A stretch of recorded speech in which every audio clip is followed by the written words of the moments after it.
step into the day with the dawn ringing in my ears. Oh, well, I tune into my TV show. No better way, I gotta get myself into gear. Let's go. Oh, and I feel good today with my wake up in the morning Expresso. I feel good today. It's my feel good breakfast show. Very good morning, you beautiful souls. Welcome to it. My name is Graham Richards, and you are live with Expresso. Thank you so much for tuning in. We're going to have an awesome 3 hours to spend with you this morning, so thank you so much for joining us. Again, after a great start to the week, we're going to continue on that trend, try and pack in as much as we possibly can, and have a lot of fun doing that. I think most of us now are chalking off the remaining days of the year like our own little advent calendar. We're going to do as much as we can to savor the last few days that we have with you. It's going to be a bumper December.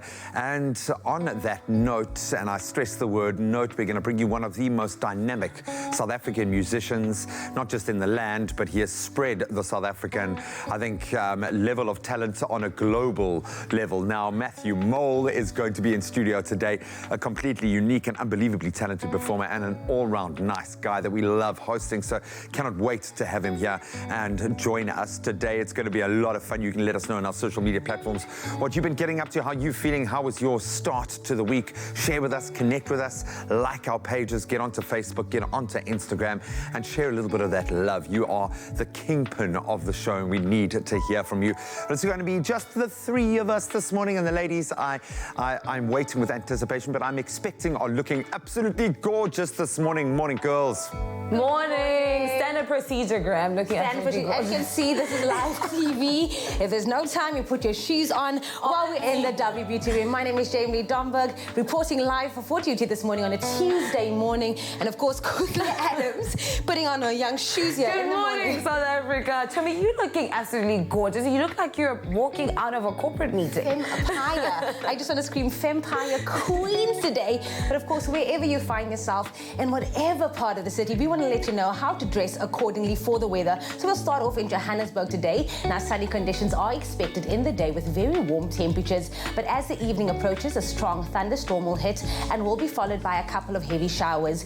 Be prepared for heavy rainfall over the next few days, and that is for you, Johannesburg. And if you are in Durban, today mainly cloudy conditions can be expected with a couple of showers in the afternoon and a couple of thunderstorms around the evening. A strong southwesterly wind is expected as well. And then, of course, in the friendly city today, a morning shower can be expected with cloudy conditions, and in the evening, a touch of rain can be felt. Ooh, caressing their body just like that. Now, be aware of the strong wind gusts that might cause damage to infrastructure today, and that is in for you, Port Elizabeth. And in the mother city today, occasional sunshine is expected with a strong southeasterly wind that picks up as the day progresses. Despite wind, sky remains clear in the evening with no cloud cover. Hold on to your hats, everybody. And onto your eyelashes. I feel like people always laugh when I say this, but it's a real thing. So on Sunday, I was flying back from Johannesburg, and it was windy. I got down to Cape Town, touchdown, my eyelashes were doing like this. And I was like, what is even happening? But my friend, you are looking sexy.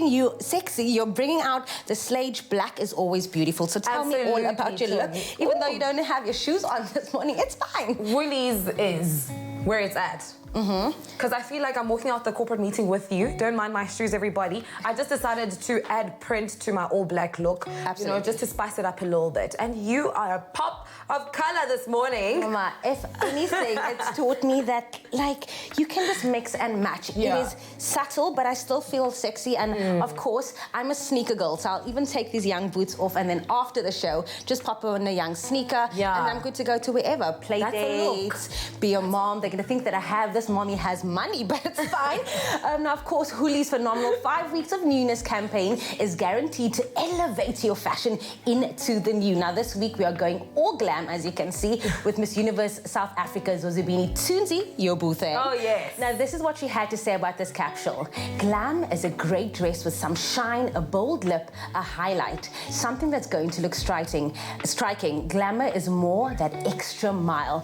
Now, the Glamour capsule is a simple sophistication in the form of little black dresses, satin textures, and a tasteful touch of shine. Now, the pieces can be pulled off easily for daytime glam. Consider details on fitted tees and flattering dresses are elevated elevated with a tasteful touch of shine from satin and glitter and all those beautiful things. Now finish the look off with a detailed jewelry like we did and layer some accessories for the kind of glamour that's easy for anyone to wear. Now this is where it all comes in. Expresso and Woolies want you to get ahead of the curve, and our exciting competition will give you the chance to shop there into the new collection.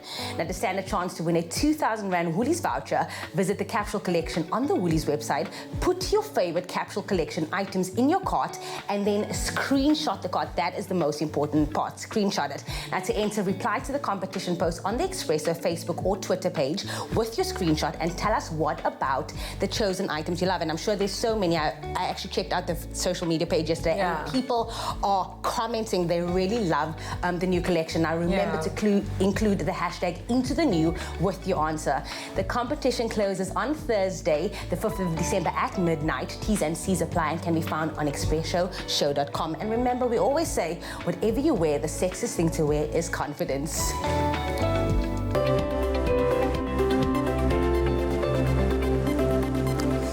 Thank you so much, ladies. Well, hopefully helping you enter into the day with confidence. We like to kind of set the tone with a cool thought, something that's maybe inspired us or got us thinking on a positive track. Maybe it's this time of the year. A lot of us are doing kind of a lot of introspection, reflection on our lives, what we can change, what we can't. Maybe there's something in your life right now that you think is out of your power to change, something that you don't like about your life, something that's throwing you out of balance. Maybe it's a particular relationship. Maybe it's something as big as your job. Maybe it's something as small as a daily routine or something that you feel like is throwing you off course. So our thought for the day is exactly this. If you don't like something, change it. If you can't change it, change the way you think about it. Remember to be aware, be active, and most of all, be positive. You might not be able to change the bigger picture just yet, but just changing your mindset, changing the way that you think about something might give you the power over that thing to control the situation. So just start thinking slightly differently. Maybe embrace those imperfections. Maybe look at the job and think less about what you don't like about it, and maybe the things that you do to inspire you as to what your next step should be. But the most important thing is be positive. You can deal with just about anything with a positive mindset. So that's our thought for the day.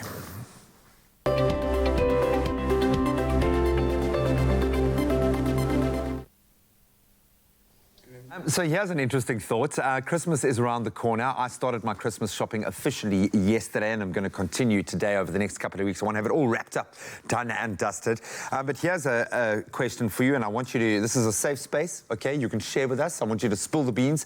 Have you ever re-gifted something for Christmas? And especially something you yourself received for Christmas the previous year. Maybe it was something that was really cool that you felt wasn't really right for you. Maybe it was good for someone else.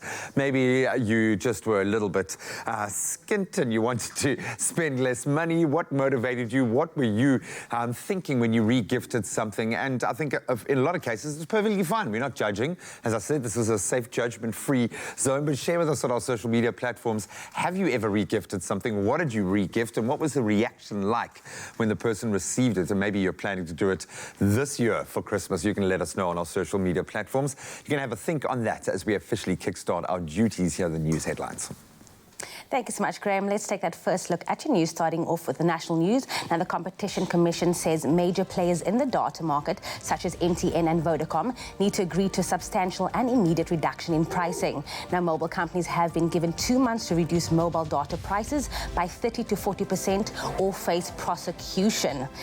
And then in other news, President Cyril Ramaphosa has warned that unless drastic measures are taken, water insecurity will become the biggest developmental and economic challenge facing South Africa, dwarfing the country's current energy challenges. And on the international front, separatist rebels fired on a Cameroon Airlines passenger jet as it approached Bamenda Airport on Sunday morning. Now, the scheduled flight from Douala landed safely and there were no casualties. On the other side of the world, China has suspended visits by U.S. Navy ships and aircraft to Hong Kong after Washington passed legislation last week backing pro-democracy protesters and warned warned that further action could come. Now, Beijing also unveiled sanctions against a number of US human rights groups. And then finally, Christmas will be a little more cheerful for patients at Cape Town's Red Cross Children's Hospital after the annual Paddle 4 Presents event collected some 300 toys that will be donated to the institution. Now, more than 60 paddlers ranging in age from 4 to 74 filled the canals of the waterfront last Thursday as part of the charity event. Paddle 4 Presents was started in 2012 by Greg Burtish, a former Springbok stand-up paddler. Now, apart from the toys collected for the children in the hospital for Christmas, more than 6,000 was raised for the Friends of the Children Association and the Little Optimist Trust. Now, the toys will be delivered to the kids of the Red Cross Hospital at the Christmas parade on the December 12th. That's where we leave your news for this morning. We'll be back later with a more extensive look.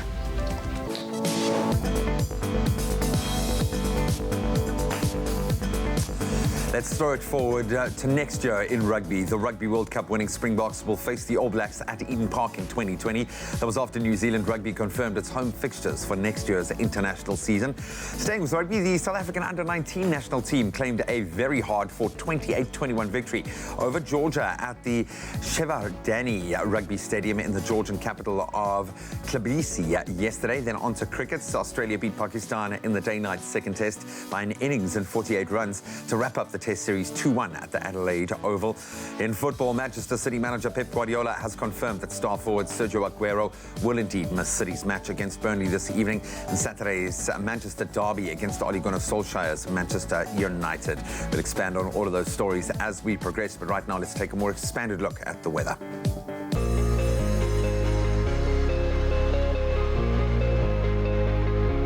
As you are getting ready to step out the house, let's have a look at what the weather's like outside. But before that, we've asked you to send in your sunrise pictures, and Vilma Lederman sent us this incredible sunrise from Eysterrivier in the Western Cape, where sunny to partly cloudy conditions can be expected with a southerly wind reaching a maximum of 24 degrees. Shoon Skippers sent us this beautiful sunrise picture from Fishhook in Cape Town, where partly sunny conditions can be expected with a strong southeasterly wind and cooler temperatures reaching a maximum of 14 degrees. Please continue to send us those sunrise pictures on our social media platforms. We absolutely love seeing them. Now let's have a look at the rest of the country. In Polokwane, it's temperatures ranging from 17 to 35. And the highest temperature in the country, giving Uppington a break, is in Bombela with a maximum of 39 degrees and a low of 15 degrees. Pretoria, a partly cloudy day with 17, reaching a max of 35. Johannesburg, 15.33. Mahikeng, 18.35. And then Klerksdorp, it's a minimum of 16, reaching a max of 33. Thunderstorms to be expected in Kimberley with temperatures ranging from 12 degrees to 20 degrees. And heavy rainfall for Bloemfontein with a minimum of 10 and a maximum of 24 degrees. And occasional rain for Richards Bay with a min of 16 and a maximum of 27. Thunderstorms are also to be expected for Pietermaritzburg with a minimum of 11 degrees to a max of 26. A couple of showers for Durban at temperatures ranging from 16 to 25. Heavy rainfall for Umtata at 7, 18. Southeasterly wind of 43 kilometers an hour with rain in East London with a low of 13 and a high of 21 degrees. Kredok, 6.20.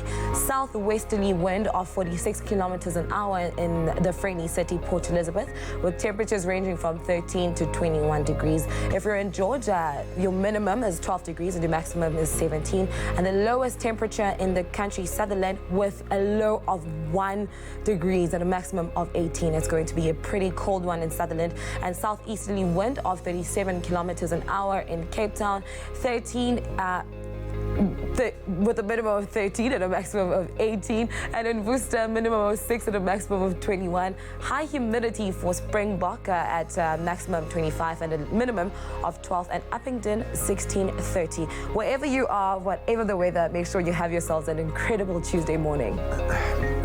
All right, so looking incredible this morning, Kim. You look gorgeous. Please stop talking to our studio photographer for just a second so I can ask you a vital question. No, you really do look beautiful this morning. I can't wait to get into our discussion, chatting about developing empathy within our children, which I think is so important. But we've been asking our viewers this morning, have you ever re-gifted something? Okay, and this is, I'm going to say this is a safe place, okay? Now, everyone, of course, knows who you are, but it's still a judgment-free zone. Are you a re-gifter?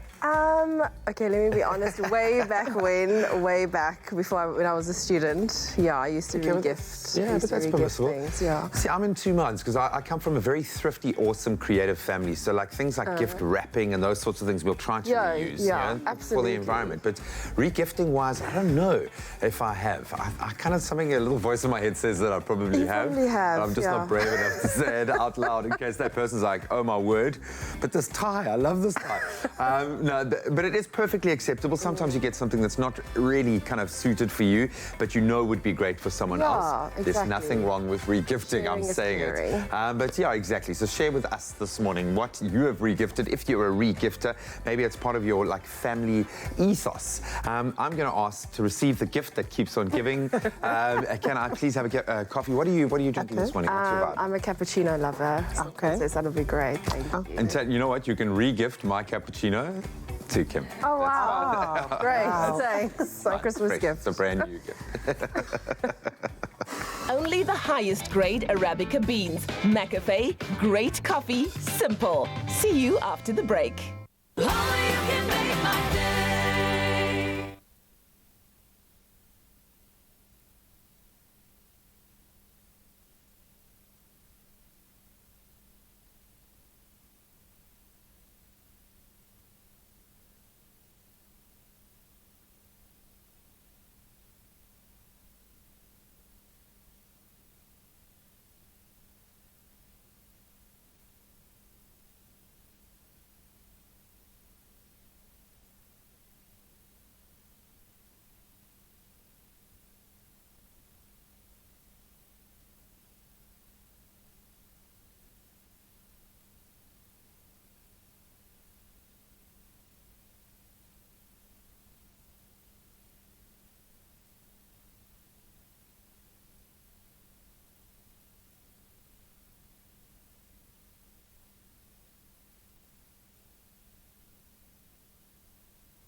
It's my feel-good breakfast show. Welcome back. You're live with Expresso. Thank you so much for tuning in. We're going to have a little bit of fun now with Kim, chatting about family matters. And of course, she is a family therapist and registered social worker, Kim Abrams, who I'm sure deals with this a lot in her practice, developing empathy, identifying it, developing it within our children. It has got to be one of the most important skills, survival skills as a grown-up. But I think for a child to have an enjoyable, enriched life. Life is so much better when you can enjoy and empathize and get into those kind of emotional connections with other people. So Kim, first of all, I'm going to ask you in your own words to describe how would you describe empathy to a child and a parent that you're working with? Okay, so I suppose in essence, I would often say empathy is the ability to understand somebody else's feelings. And for children, we often say it's about putting yourself in someone else's shoes. So how do you think that person is feeling?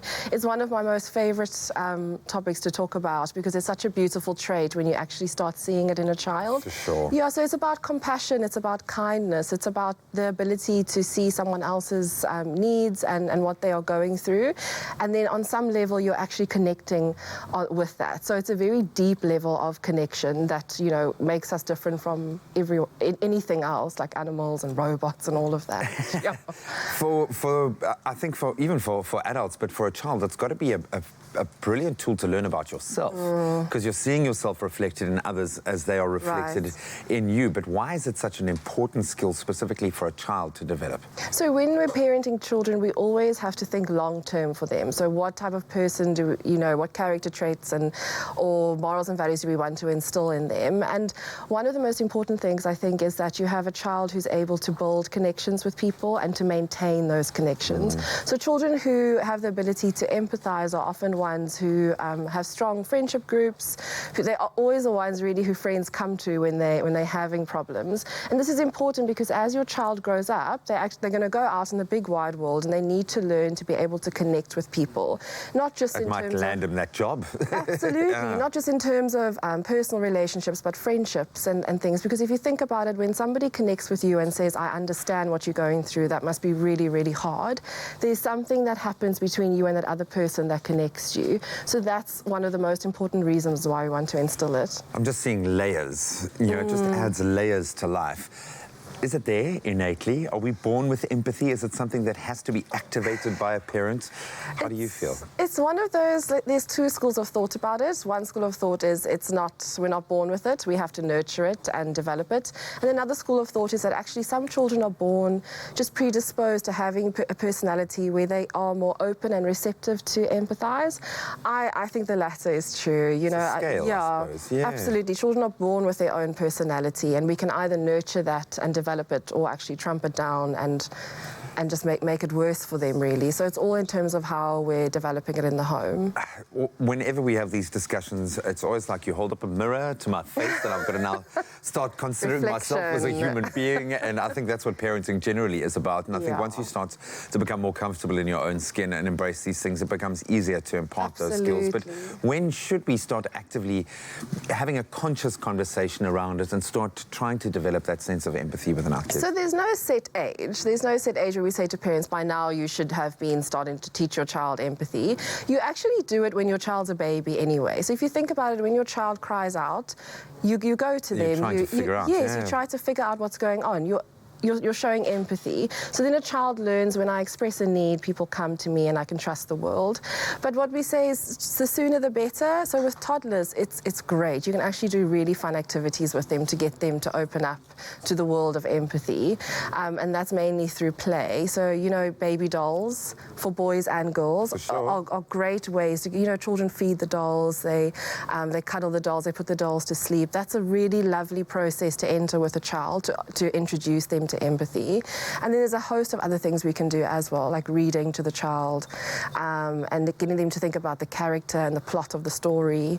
So these are all lovely ways that's probably my most favorite way of teaching empathy. First step, put yourself in your little one's little shoes for just a moment. We're going to continue our discussion with Kim in just a moment. We are talking about empathy and developing that within our kids. Clover Fresh Milk is the #1 milk brand in SA, made with love by Clover. It's Kubito's Jenga time. I don't know why I said it in a funny accent, but it sounds better. Last week, Kutle, she took on Tabiso and smashed him, crushed him. He came falling down like a pile of Jenga. This week, she's taking on Jamie Lee. Remember, you can only use one hand. I feel like the two of you, and Tabiso, okay, granted, he was far, far worse than you, but I feel like you took some liberties. No. Okay, I now... stuck to the rules. No, I'm the games master. I control the space. Okay, so you can hold onto your pack of Cubitos with the other hand. Okay, that's how we're going to make sure that you stay. What flavors have you got, guys? I have chutney. Chutney's my vibe. Yummy. I have sour cream and onion. It's my go-to. This is going to be mine then officially. I think that's the Sour cream. smoothies. Is it Mine goes to sour cream. Okay. It's not nice. It's really, really good.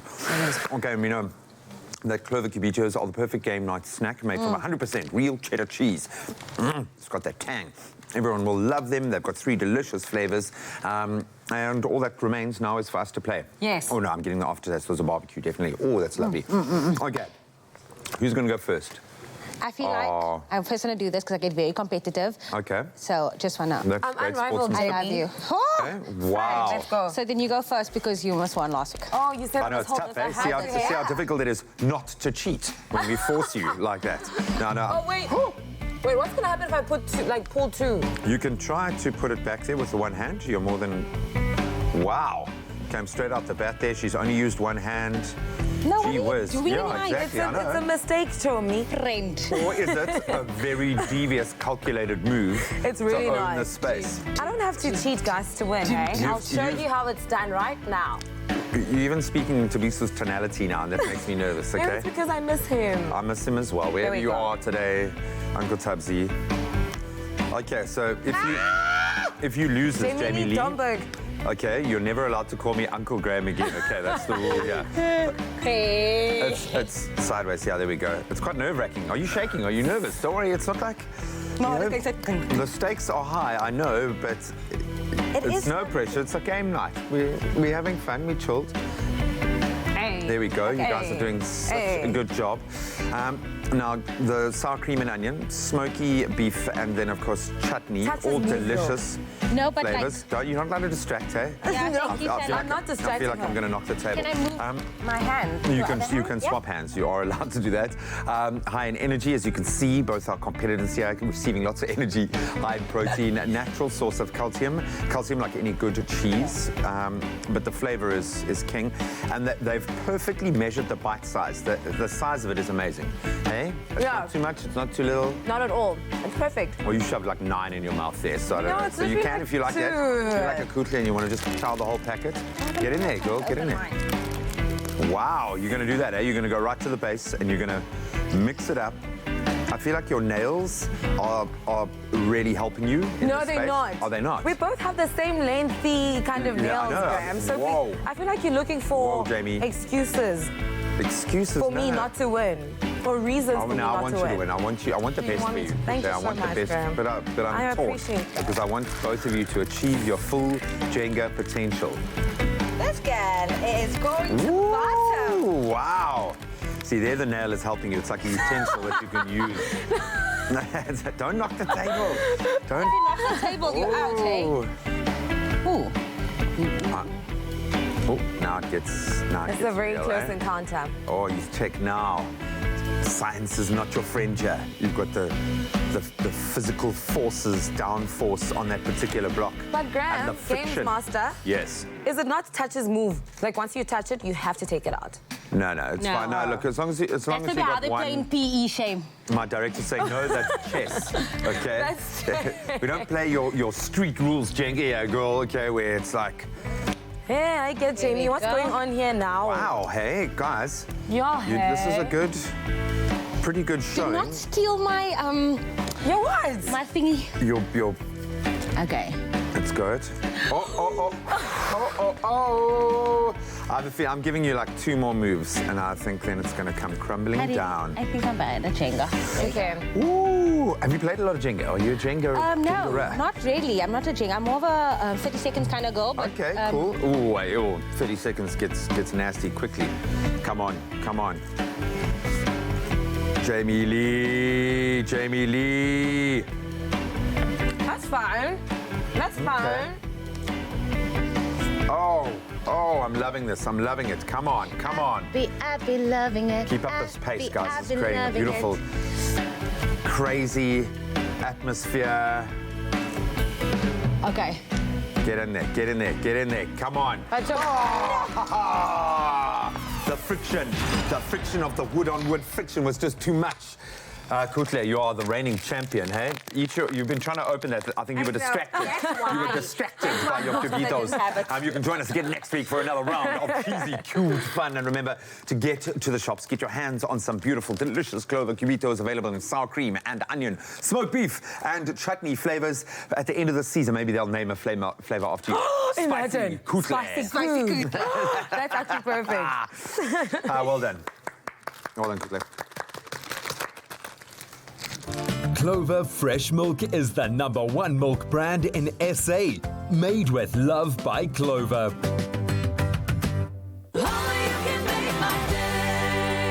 There's nothing smoother than winning when you buy Tropica. Buy any size and your favorite flavor of Tropica in fresh or long life. Find the unique code behind the label or the sticker. Then follow the entry details on the pack and you could win daily prizes of airtime, cash, LG Q60 smartphones, 55-inch LG UHD smart artificial intelligence digital TVs, steam dishwashers, Caribbean tan hampers, or guest watches. That's more than 100,000 prizes. Tropica, nothing smoother.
Sorry, guitar's coming back.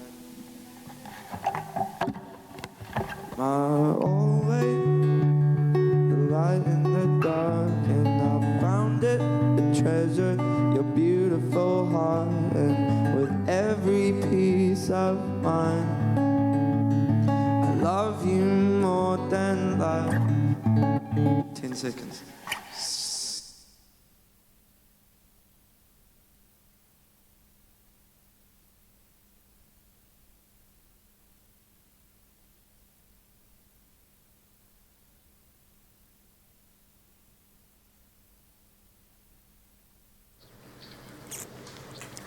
Welcome back to your Feel Good Breakfast Show. This is Expresso. It's a beautiful Tuesday morning. To all movie lovers, you would know that we've been seeing an influx of remakes of classic movies being done in Hollywood. So too is the same in the gaming industry, cashing in on the nostalgia and loyalty of fans. And this week, Zolo and Gareth review a game that's 2 decades old. But will it live up to the present day standards? Here's Zolo. Hey guys, I'm with our resident gaming expert Gareth Woods this week once again to review a real blast from the past in the form of hack and slash Medieval. Gareth, what is this game all about? So Medieval, as you mentioned, is a hack and slash remake from an original game that launched on the original PlayStation. This one obviously for the PS4. I guess fans love the game so much they've been asking, hey, please remake it, let us play it again, let our kids play it. But essentially it's the game that we all came to love way back when. What's happened is Zarok, this evil sorcerer, came to kind of invade this kind of area called Galamir, and Sir Dan, our character, went charging into battle and got shot by the first arrow. We won the war, but everyone thought Sir Dan was this hero, but secretly he's ashamed because he knew he did nothing. And so now Zarok has returned, he's raised all these zombies, and Sir Dan has now got his chance to redeem himself and prove himself to be the real hero that he can be. Fate has given it a second chance. A chance to defeat Zarok. It is a remake, so there's obviously some new features that come with it. Talk to us about the gameplay. So as we can see, it's very much kind of hack and slash. The graphics are nicely updated, bright colors for the PS4. Really takes advantage of some of the stuff it can do, maybe better than the original console. Like you see the mist and all that sort of stuff done really well. A lot of the particle effects, the bright colors and that. Essentially, you run around as Sir Dan, hacking and slashing. This stage, it's zombies to get to the end of your mission. It's not just kind of one weapon. You've got a whole host of different weapons you collect, from like a small sword to magic swords, a club, and they all have different utilities. So for example, if I want to switch up to, I've got my sword now, but what if I want this crossbow, for example? If I want to get enemies from afar, I can shoot them like this with a crossbow, because there's some enemies that obviously I don't want to be facing kind of face to face.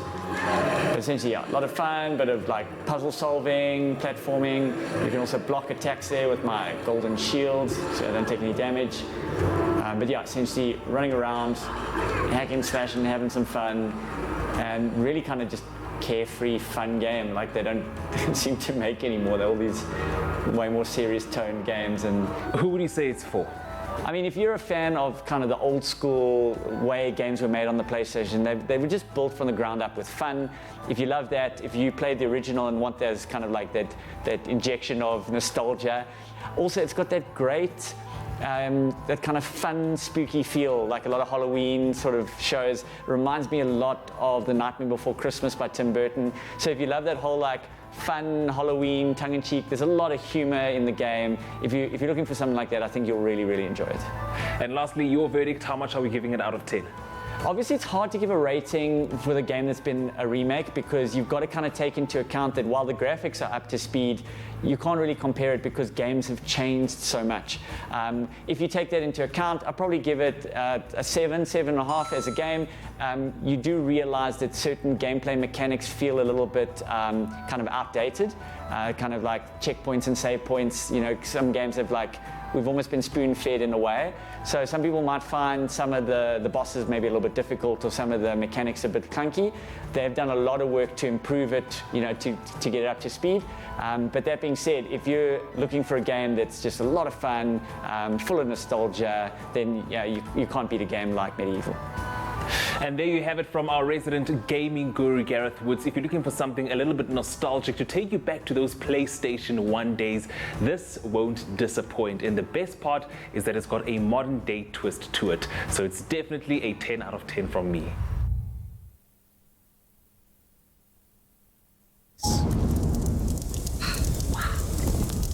Dion Wired, where humans go for technology.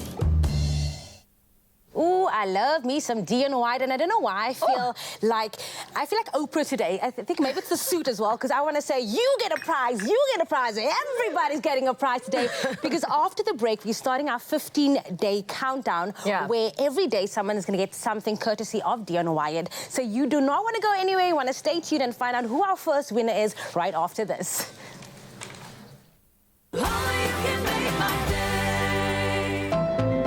Show that there's a glass and a half in everyone by lighting up the faces of orphaned and vulnerable children this festive season.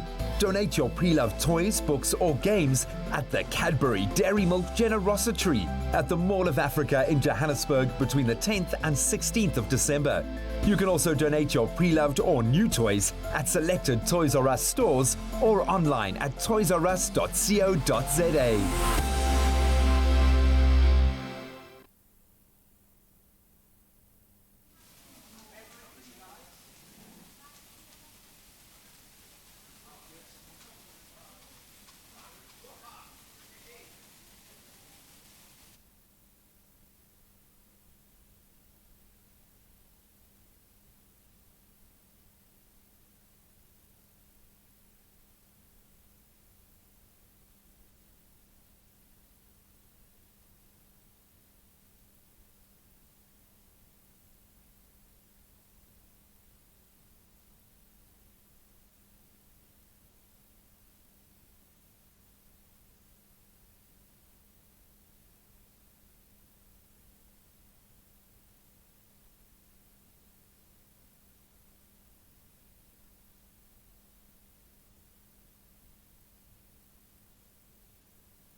It's my feel-good breakfast show.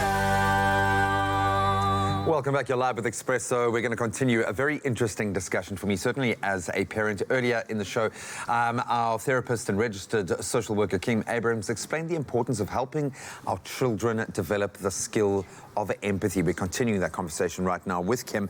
And I've got an interesting question here. Is empathy the same as sympathy? What's the difference? I love this question. So they are vastly different, actually. We often get it confused. So sympathy is really when you're feeling sorry for somebody. You do still want to support them, but you're kind of thinking, oh gosh, you know, that's really, sad that happened to you. When you have empathy, you're saying to the person, I understand and I can relate to what you're saying. Perhaps you've gone through the same experience, or you just are highly sensitive and you're just able to take on board what that person's going through. So there's some key examples in terms of when you'll hear people talk to you. So a sympathy example is, oh, sorry to hear that, you know. Oh, shame. Yeah, empathy is, that must be really hard for you. I'm wondering how I can support you. Okay. So there's different ways where we experience it. Sympathy would be drifting towards a base emotion, whereas Yes. empathy is higher thinking. It shows it's much the ability deeper. to think beyond the apparent.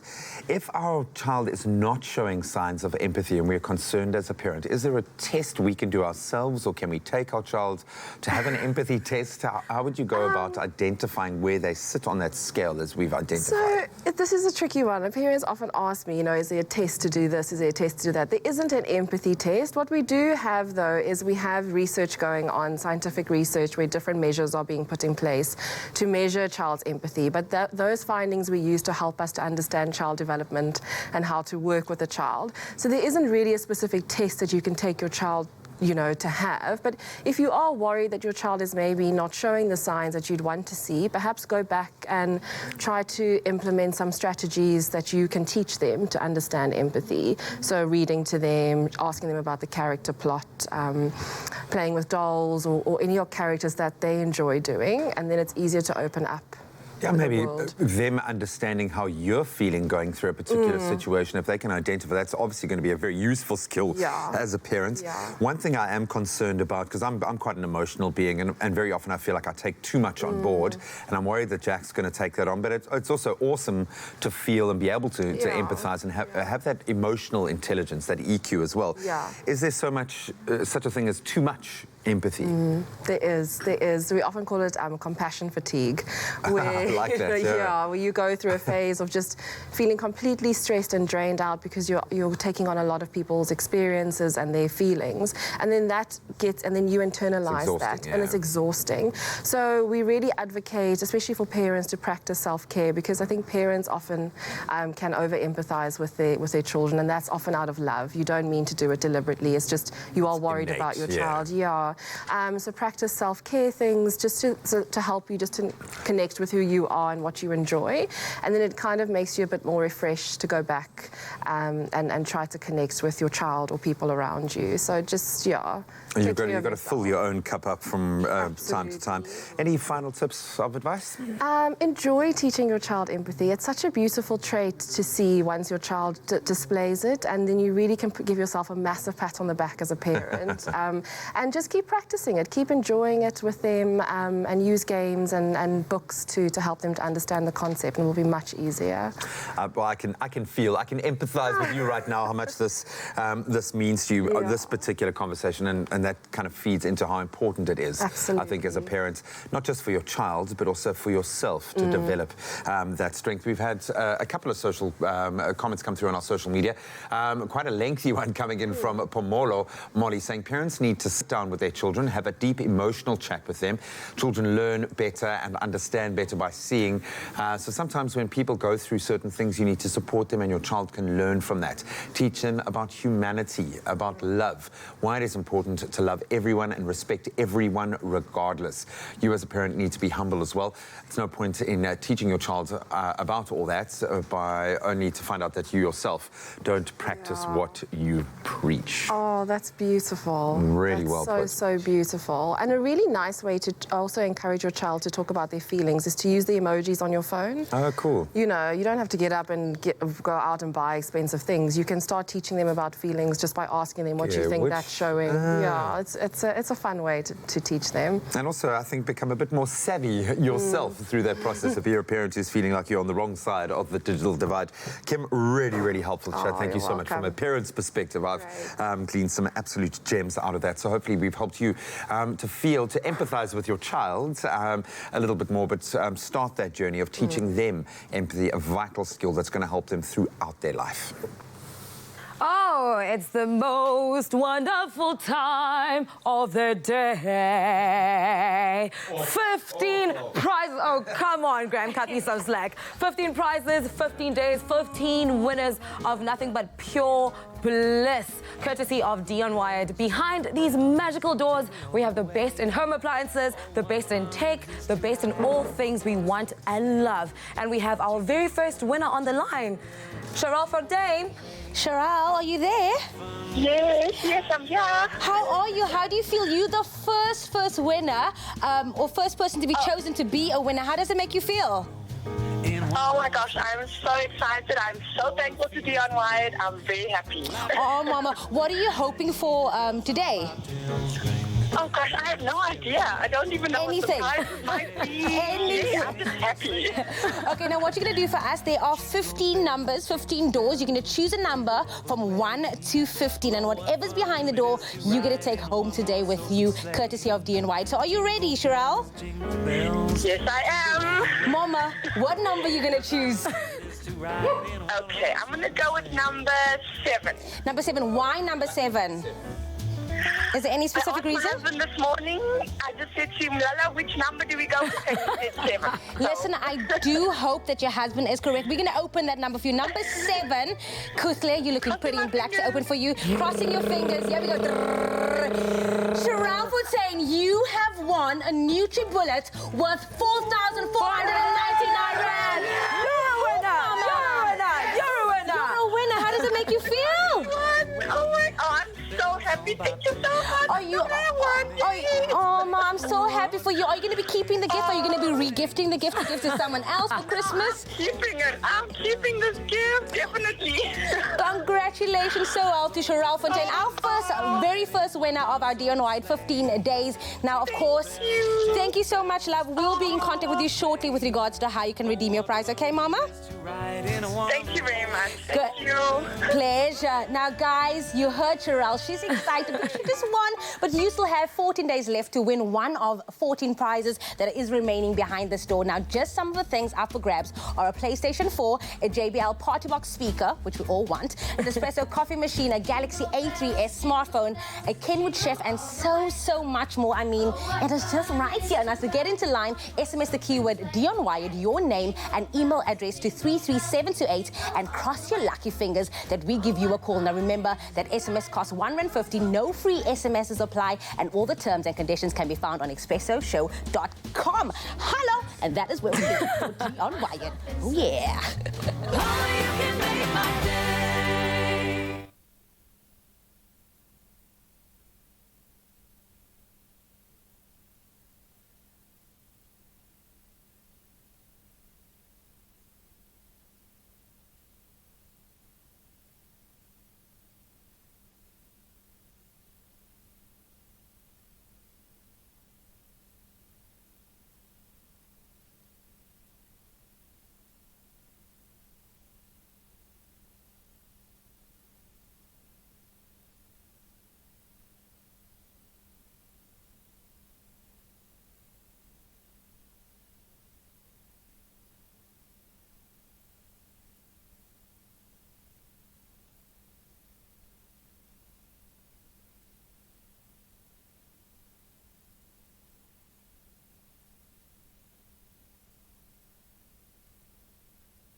forget, when you guys are taking a young break, we are just living our best life. Laughing. But of course, we know who else is living their best life today. People who are celebrating their birthday. It's a favorite time of the morning because we get to wish you, our loyal viewers, a happy, happy birthday. So if it is your birthday today, happy birthday. But let's get right into it. Starting off with who there, Nana? It's Jace Logan May's birthday. We want to wish our son, Jace Logan May, on this day. And with all the love our hearts have to offer, we'll love you forever. Love mommy and daddy. OXOX.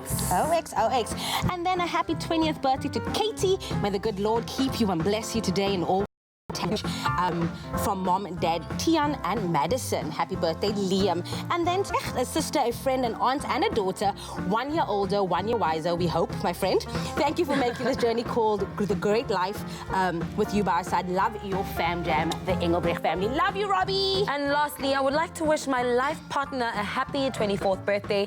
And CD saying, Mohleleng, I wish you all the best in life. May you see many more years to come. I love you so much. You mean the world to me. God bless you. Enjoy your day, my love. Oh, so sweet. See, the people who are taken, they're getting very nice, very in-depth, warm birthday messages. And here we are out here delivering the messages. Yeah, we're just the messengers, guys. But that's fine, you know, we want to hear more from you. Send us videos. Like, we live for the video moment. So if you do want to send us a video, then send us a 15-second video to 071 640 6551. But of course, if you want to email us at birthdays@cordova.tv. But from all of us here at Expresso family, happy birthday. Happy birthday to you. Happy birthday. Yeah, sing. Happy birthday, dear Expresso family. Happy birthday to you. Matthew,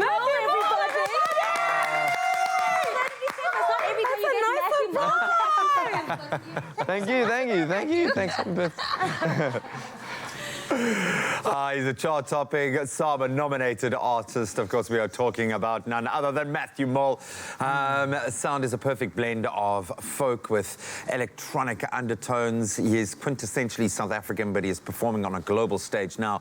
In fact, from Los Angeles to Russia, he supported international bands like The Fray and Bastille. He now joins us this morning, yes, to sing happy birthday, and also to let us know what he's been up to. But he's so good to see you, man. Good to see you as well. Thanks, we love you on the show. It's an honor. You've been embraced by South African audiences. I think that you just started doing, you paved the way for a kind of a folk revival in South Africa, and I hope you can take that on board, because I think you have opened a lot of eyes internationally to the talent in the country, and that's something that I think has been proven. Dude, 20 million views on YouTube. You've got 54,000 subscribers, nominated for 4 South African Music Awards. I'm giving you a full CV here. Oh, yes, this is You've crazy. been leading with this every time. Sounds cool. Mentioned on The Tonight Show with Jimmy Fallon, Good Morning America.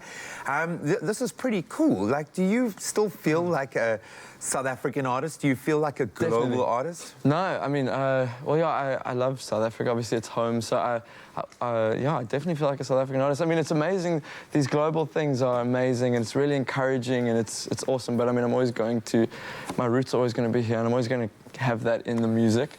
Where does the music come from? For an artist that is as unique as you, has very much a trademark sound, is that something you strive to achieve, or does it organically happen as a result of the human being that you are? Yeah, I think definitely a big part of it is an organic thing, but there's a sound that I'm trying to go for as well. When I write songs, and there's definitely something I want to be carried through. So yeah, I mean, it comes from a whole lot of different places. There's a whole lot of inspiration from everywhere, but as long as the music is resonating with people, I'm going to kind of try and stick to that same thing. Yeah, you feel the music as much as the lyrics, and I love interviewing like the songwriters, the guys who are brilliant in performance, and I think you relish the live performance, looking at how much you enjoy it. But the songwriting process is obviously must be a hugely introspective opportunity to kind of get into therapy for yourself or anything. It must be such a cool cathartic process. But what does Ghost tell us about where Matthew is in his life at the moment? Your latest offering, man. Yeah, that's exactly it. Thanks. So Ghost is it's an album. It's been out for 2 weeks or so, and that's an album that's all about. It's kind of centered around the journey of I don't want to say the journey of overcoming fear because it's quite a difficult thing. It's kind of the journey of trying to overcome fear, basically. And so that's what the whole album's talking about. It's kind of a common thread throughout the whole thing. And there's a whole color scheme behind it as well. There's a purple color scheme. There's some pictures there I see they've got with purple. that purple is there to represent that journey of the overcoming of fear. What are you scared of, bro? All sorts of things. Everything. That's why I'm sitting so far. I'm scared of you. No, I'm kidding. No, I don't feel scared when I'm here. That is a good sign, man. No, we love the fact that you enjoy coming through here and have so much fun. It's an honor. Dude, you're playing on such an extremely high level at the moment. When you tour the world, thanks. What's next for you? I know you're about to embark on another tour, and how do you go about planning kind of an odyssey like that? Are there markets that are waiting for you? Do you try and break into new spaces? Yeah. How do you approach a tour on this magnitude? Well, I mean, it's like the way technology and the way everything's moving so quickly. It's the first time that I've actually released something when I've had access to all the data that you get on the internet and the streams and all of those different numbers.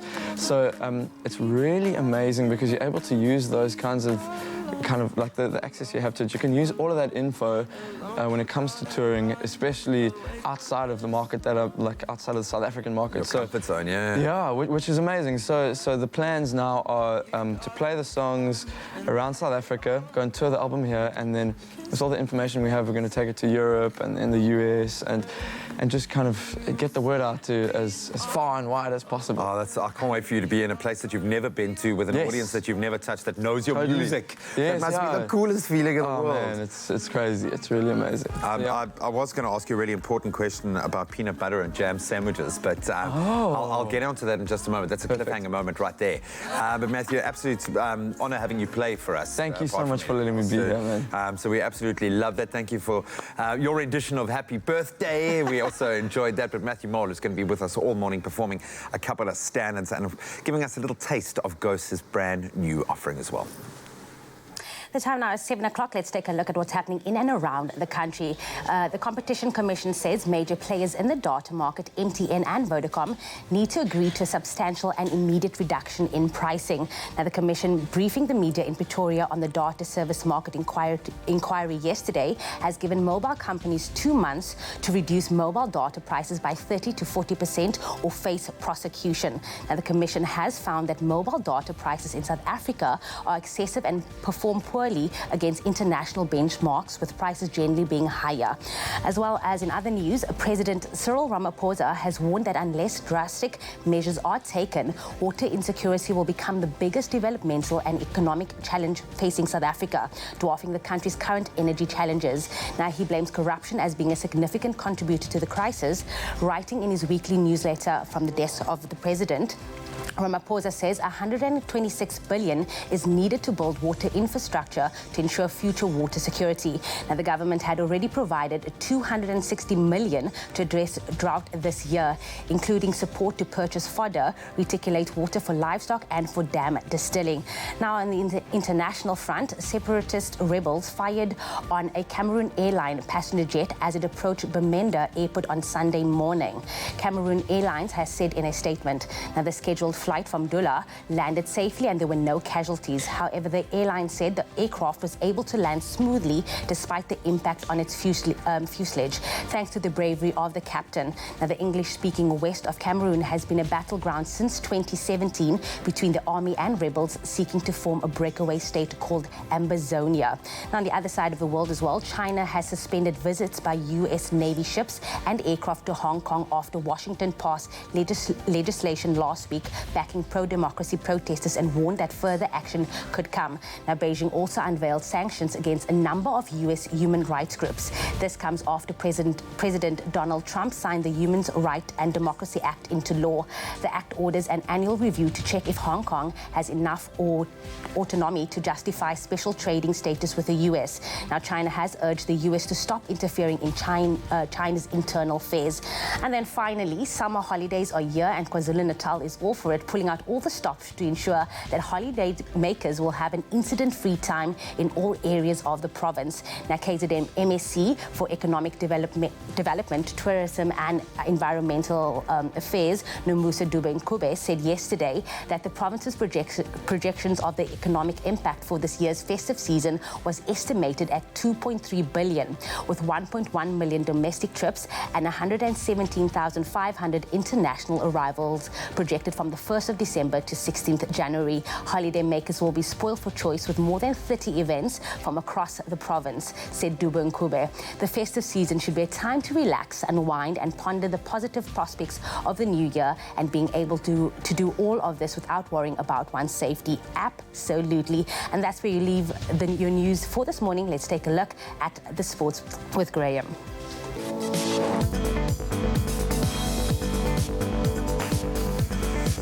And let's kick it off with rugby. The Rugby World Cup winning Springboks will face the All Blacks at Eden Park in 2020. That was after New Zealand Rugby confirmed its home fixtures for next year's international season. So next year, it will be 7 years since the two nations clashed at Eden Park. The match between South Africa and New Zealand is scheduled to take place on Saturday, the 5th of September, 2020. Then staying with rugby, the South African under-19 national team claimed a hard-fought 28-21 victory over Georgia at the Serradani Rugby Stadium in the Georgian capital of Tbilisi yesterday. The junior Boks did well to secure the win after receiving 3 yellow cards and played with 14 men for about 30 out of the 80 minutes. South Africa outscoring Georgia with 4 tries to their 2 in the first of 2 test matches scheduled. Then on to international cricket. Australia beat Pakistan in the day-night second test by an innings and 48 runs to wrap up the test series 2-1 at the Adelaide Oval. Australia declaring on 589 for 3, with David Warner reaching an incredible 335 not out from 418 deliveries. That was in their first innings, so it was the second consecutive innings win for the hosts after their victory in Brisbane in that first test. Then on to football news. Man City manager Pep Guardiola has confirmed that star forward Sergio Aguero will miss City's match against Burnley this evening, and most importantly, Saturday's Manchester derby against Ole Gunnar Solskjaer's Manchester United. Aguero suffered a thigh injury in his team's 2-1 victory over Chelsea at the Etihad Stadium last month. English Premier League action continues tonight when Crystal Palace take on Bournemouth at 9:30 and Burnley, in fact, host Man City at 10:15 South African time. That's where we leave our sport for now.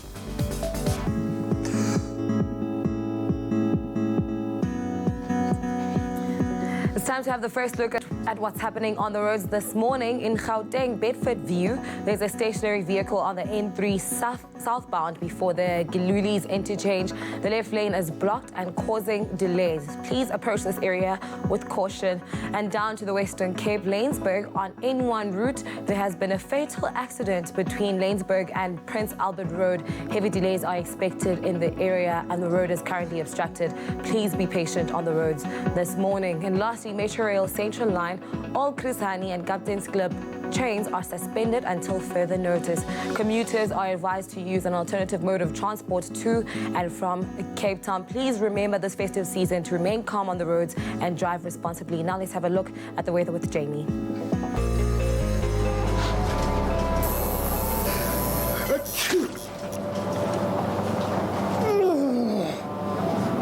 Don't ruin the moment. Prevent allergies or cold and flu with fast-acting powder nasal spray from the Nexa range. Nexa, brought to you by Pharma Dynamics. It's a beautiful Tuesday morning, and this morning we've asked you to send in your sunrise pictures. Now, Father Khan sent us a spectacular sunrise from Richards Bay, where mainly cloudy conditions can be expected with a thunderstorm in the spots this afternoon and a heavy shower in the evening, reaching a maximum of 27 degrees. Now, Nancy Govender sent us this amazing sunrise from Umkomas in KZN, where cloudy conditions are expected with strong thunderstorms and strong southwesterly winds, reaching a maximum of 25 degrees. Let's take a look at the rest of the country. Starting off in Polokwane, partly cloudy conditions can be expected with a low of 17 and a high of 35. Now, the highest temperature in the country, wow, Umbombela coming through with a maximum of 39 and a low of 15. So make sure to put that sunblock on for you, Umbombela. Pretoria for you, a 17, 35. And then if you're out in Johannesburg, your temperatures are ranging from 15 to 33. Mahikeng, partly cloudy conditions is also expected for you with a low of 18 and a high of 35. For you, Klerksdorp, it's 16, 36. 33, and then thunderstorms can be expected for Kimberley with a low of 12 and a high of 20. Heavy rainfall, unfortunately, expected for you, Bloemfontein, with a low of 10 and a maximum of 24, and occasional rain for Richards Bay with a low of 16, peaking at 27. Thunderstorms are also expected for Pietermaritzburg, ranging from 11 to 26 degrees, and a couple of showers for Durban with a low of 16 and a maximum of 25. Heavy rainfall for Mthatha, reaching a low of 7 and a high of 18, and then a southwesterly wind of 43 kilometers per hour with rain for you is London, ranging from 13 to 21 degrees. Cradock 620 and a southwesterly wind of 46 kilometers per hour for the friendly city Port Elizabeth, ranging from 13 to 21 degrees. George 1217 and the lowest temperature in the country with an all low of 1 is for you Sutherland and a high of 18, so make sure to get that jacket out. A southeasterly wind of 37 kilometers per hour for the mother city Cape Town, ranging from 13 to 18. For you Woester at 621 and high humidity can be expected for Springbok with a low of 12 and a high of 25. For you Uppington at 1630, and that's where we leave it for your weather update. We'll be back in 30 minutes with a more extensive look at your weather. All right, let's have a little bit of fun now and let Matthew do what he does best. We love hearing new music every time you come. That's cool. But we also want the standards, man. I was joking with you, asking you how many times he might have played this song. The crowds demand, the fans demand it. We've demanded it this morning. It's one of my absolute favorites. Take yours, I'll take mine.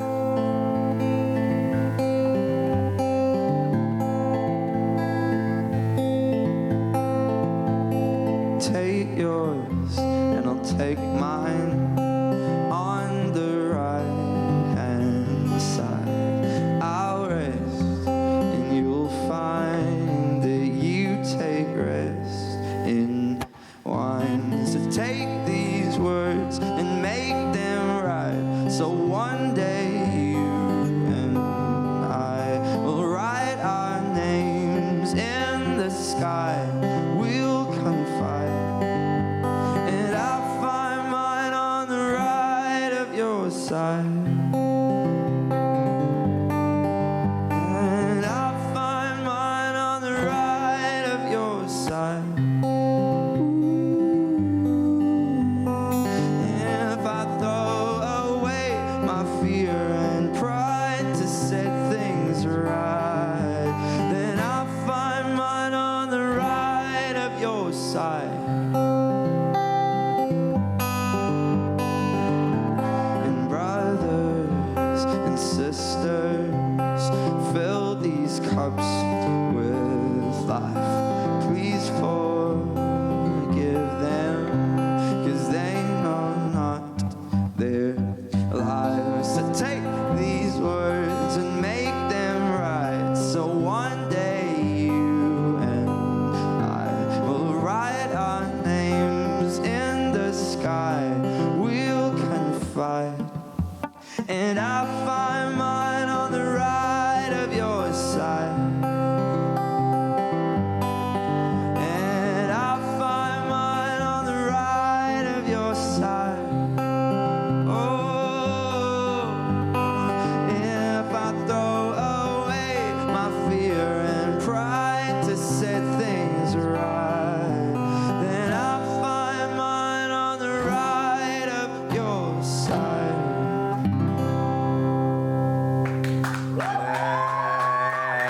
Hey.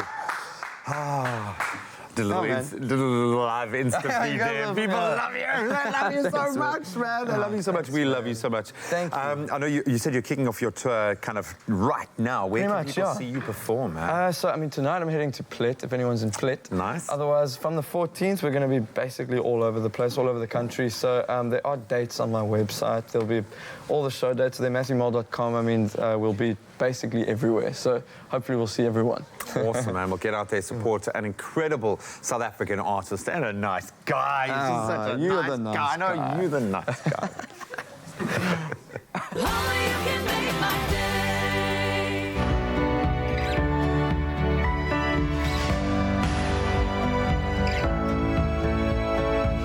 I'm a Venus.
Feel Good Breakfast Show. Welcome back to your Feel Good Breakfast Show. It is a Tuesday right here on Expresso morning show and making sure that you have a feel-good day indeed. Now, of course, on Sunday was World AIDS Day, and it is commemorated on the 1st of every December every year. Now, this very important day on the health calendar is used to unite in the fight against HIV and to show support for those living with HIV and remember those we've lost to the disease. Now, South Africa has the biggest HIV epidemic in the world and accounts for a third of all new HIV infections in Southern Africa. Now, here to tell us more about HIV and AIDS in South Africa, please welcome multimedia health specialist Dr. Darren Green and infectious diseases specialist and HIV clinician Dr. Emil Reed. Thank you so much, gentlemen, for joining us this morning. I think let's start from the beginning. What is the biggest difference between HIV and AIDS? Yeah, that's an easy one. I think I'll take that one. HIV obviously stands for Human Immunodeficiency Virus, and what it does, it's a virus that attacks the immune system, specific cells in your immune system that keep you protected, like I call the T cells, or the T helper cells more specifically. And what HIV actually does is it goes into those cells, it affects the genetics of those cells and destroys them. So those cells are important in keeping you safe and immune against bacteria and fungus infections particularly. So when those get wiped out, you then are laying bare and vulnerable to infections particularly that can affect most of the systems in the human body. And then AIDS, on the other hand, is the progression of the disease during that phase. As more and more T cells are wiped out, T helper cells, you go through different disease phases where we classify them in stages according to which clinical symptoms and diseases you can contract in terms of opportunistic infections and associated other pathologies. But it's a journey and a continuum. So acquired immune deficiency syndrome is on that, later down, the progression after getting the virus, and then the different stages to AIDS itself. And I mean, South Africa is the highest infected country in the world. How quickly does it develop from HIV to AIDS? Well, it can take a few months up to 10, 12 years. It depends on the individual on the one side. And in South Africa, we have the coexistence of tuberculosis. And tuberculosis is like adding fire or fuel to fire. It actually aggravates the progression of HIV. And you can actually see people going from stage 1 to having complete stage 4 full-blown AIDS, as people say, within a year or so. So if we treat HIV, we need to look for tuberculosis as well. Absolutely. I actually want to ask you, what is the current stats in South Africa? Yeah, so one of them, I could mention one, maybe you can build on them, is the fact that if you take people aged between 15 and 49, 1 in 5 people have HIV. Oh, wow. That's like 20%.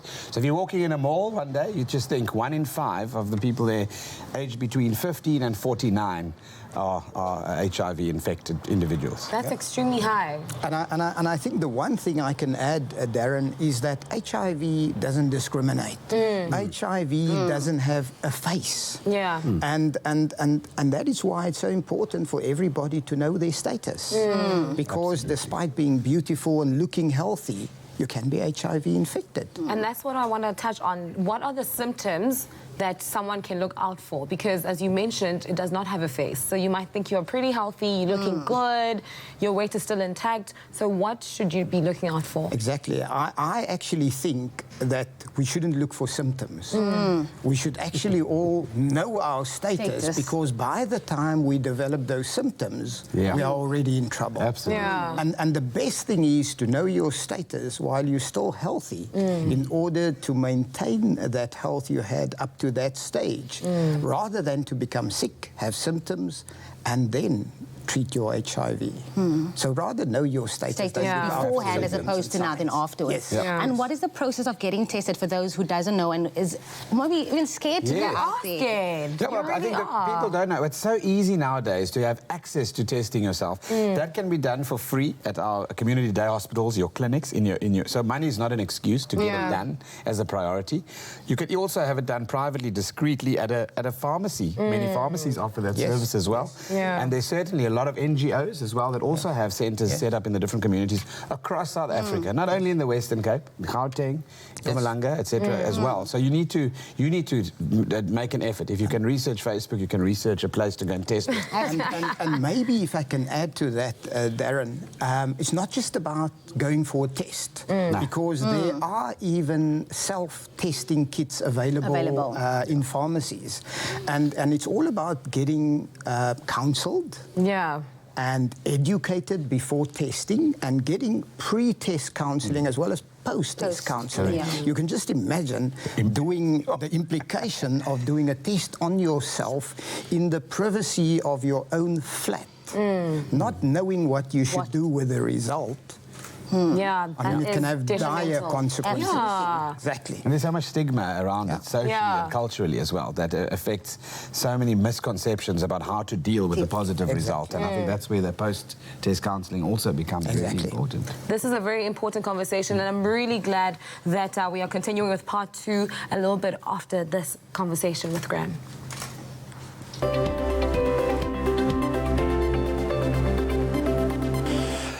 Are you dwelling on the negative? Are you finding it hard to see things in a positive light? Well, if you do feel this way, you are certainly not alone. We all find ourselves coping with troubling thoughts from time to time, especially when we are going through changes. Change is a massive one in our lives, and it can happen on a number of levels as well. This morning, we're going to be looking at some healthy thinking skills we can implement in our everyday life with psychologist Ryan Cooper. Ryan, thank you so much for joining us. My pleasure. I have the opportunity to interview a number of people in this space, and I find it one of the great privileges of my career to be able to plug into other people's perceptions, because that's very much what it is. It's a perception. So often we get overtaken by our thoughts and we forget that we are the ones actually thinking those thoughts.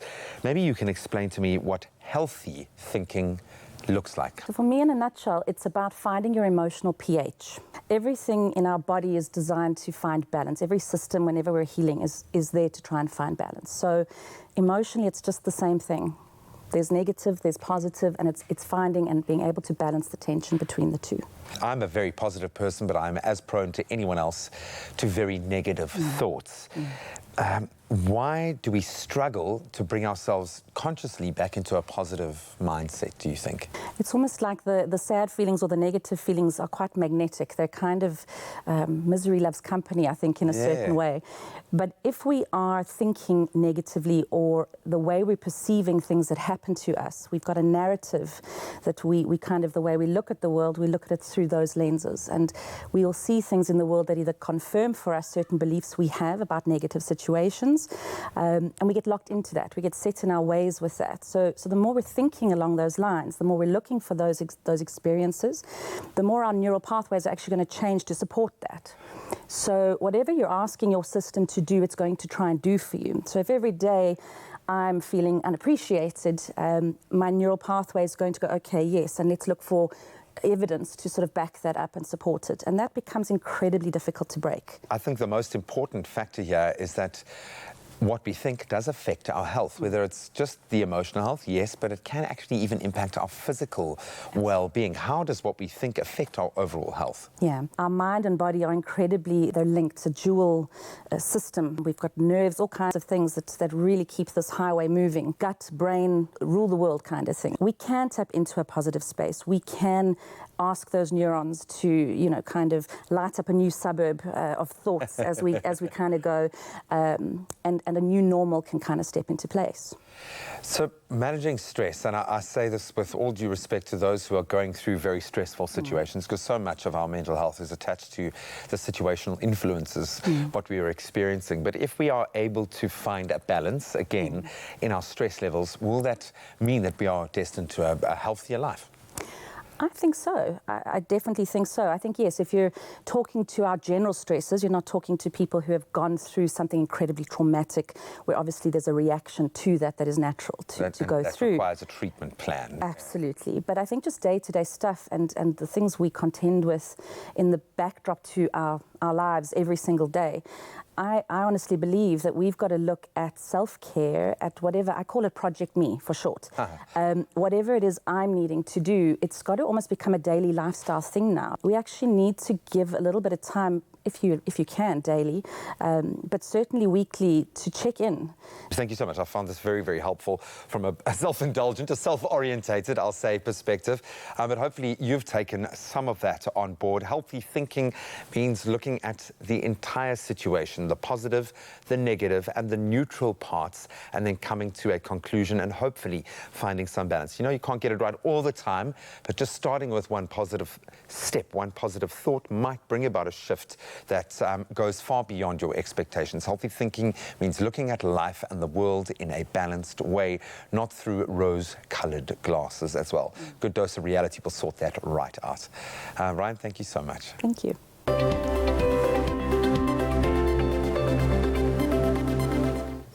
Thank you so much for that, Graham. Healthy thinking is truly vital to live a healthy life. It's not only about the positive, but it's looking at the full spectrum of the situation and trying to find a healthy balance in that. Now, on social media, we've asked you guys questions that you may have for World AIDS Day. So keep those conversations and comments flowing. After the break, we're going to continue with part 2 of our World AIDS Day conversation.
It's my feel-good breakfast show.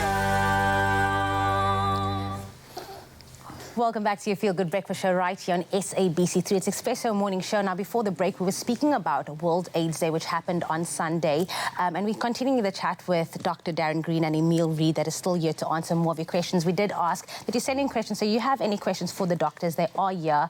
So send that through onto our Facebook post. Yeah.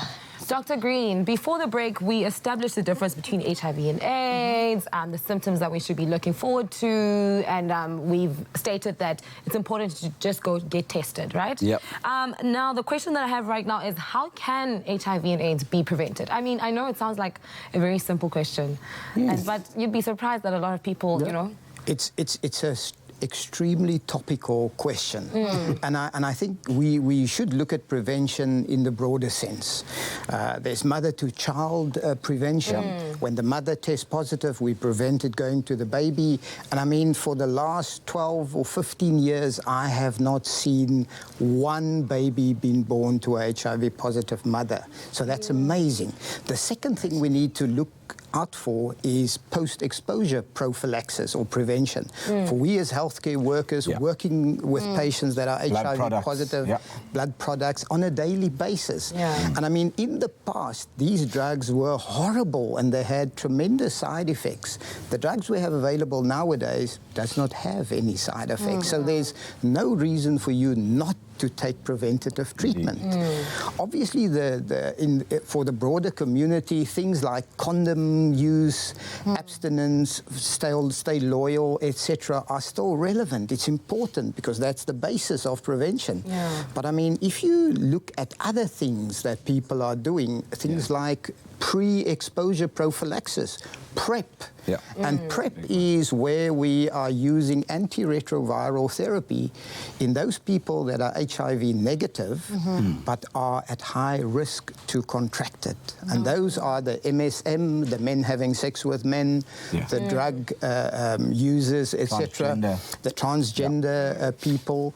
And the important thing is we need to think about it. We're actually giving a drug to somebody who is healthy, and those drugs might have side effects, but it's still out there. And this is a drug that needs to be taken on a daily basis, every day, in order to prevent transmission of HIV in those high-risk individuals.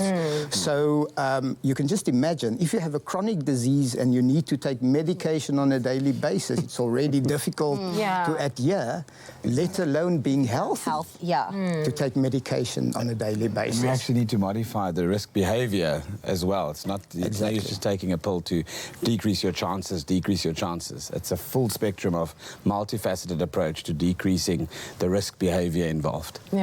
Absolutely. Now, have we gotten to the point where there's an actual cure for the disease? Lots has happened on that front. I mean, we are introducing new ARVs at our clinics that are being rolled out. Dolutegravir is one of them. Sure, Dr. Reed. Dr. Reed will speak a bit more about that. And then there's some exciting new stuff on the horizon as well. Yeah, exactly. I mean, if one think of the current ARVs that we have available in this country, you've all heard stories of people robbing patients of their ARVs. Smoking it in order to get hallucinations and to get dreams. And then also people using ARVs to develop niope. You know, the cigarettes that they smoke together with mandrax and dacha in the townships. They're mixing antiretroviral therapy.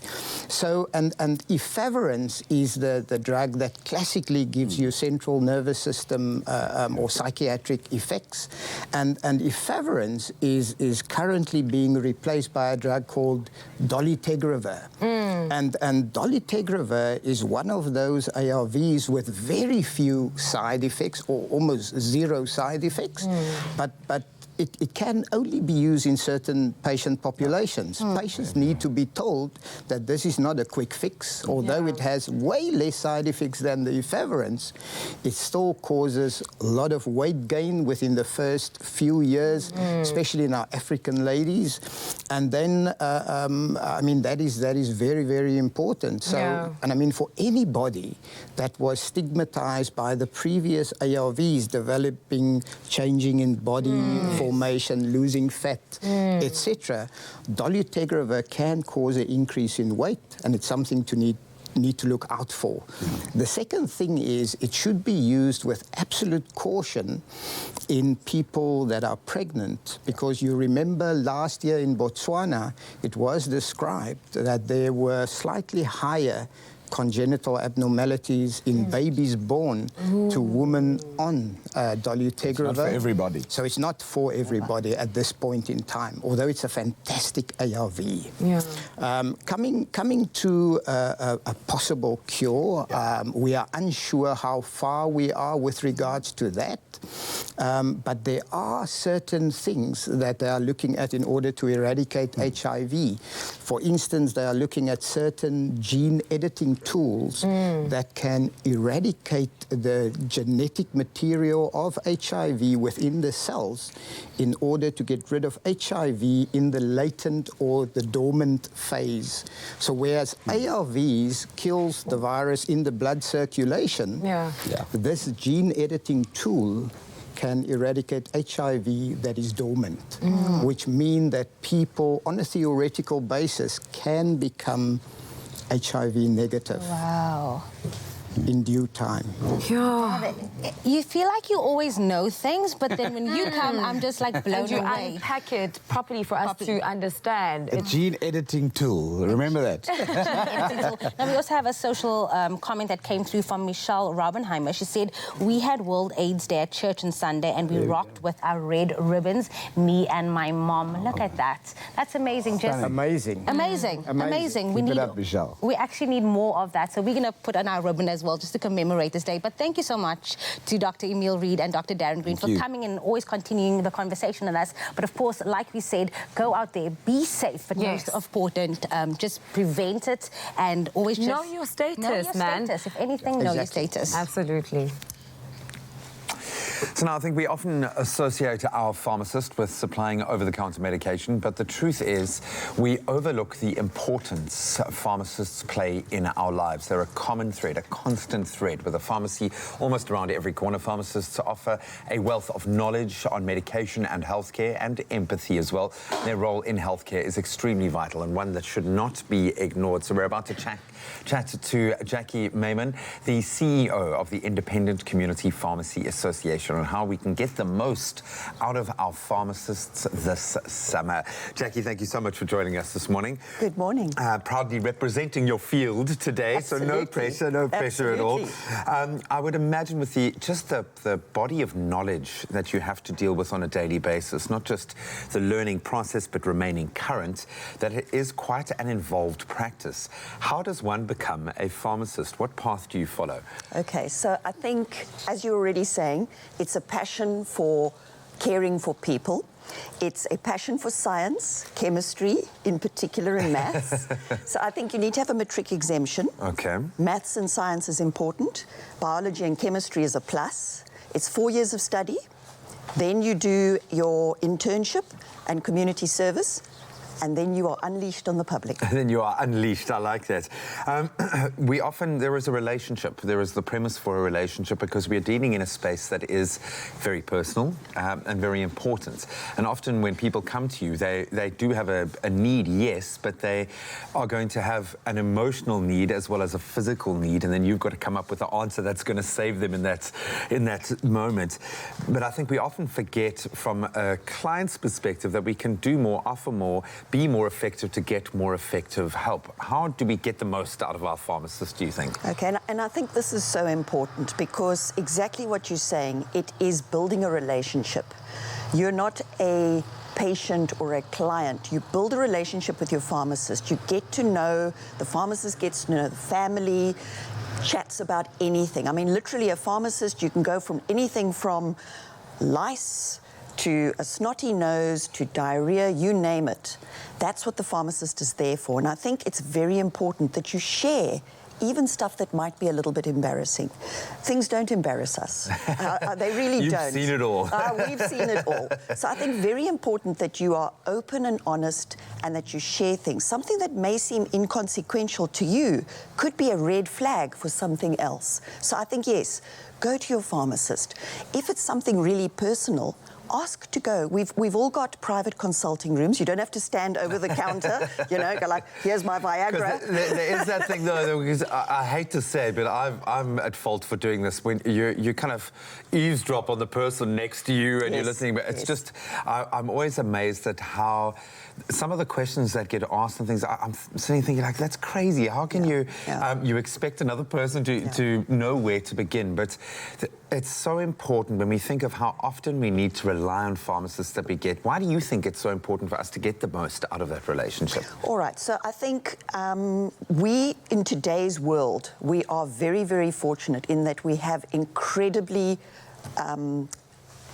successful medicines, all right? It's a pharmaceutical age. Yes, it really is, absolutely. However, the difference between a poison and a medicine is the dose. Wow. And who knows the dose and the interactions is the pharmacist. So I think it is so important that when you go, ask the questions, listen to the pharmacist. You need to take your medicine correctly, at the right time, and in the right combinations. I'll give you an example. There are certain cholesterol medicines where if you are drinking grapefruit juice first thing in the morning, which maybe if you're dieting you are, is going to negate the effects of some of your blood pressure and cholesterol tablets. Wow. A simple thing like that. So I think it's so important that when you're chatting to your pharmacist, you find out, when should I take it? Before or after meals? What can't I take it with? What other things am I taking?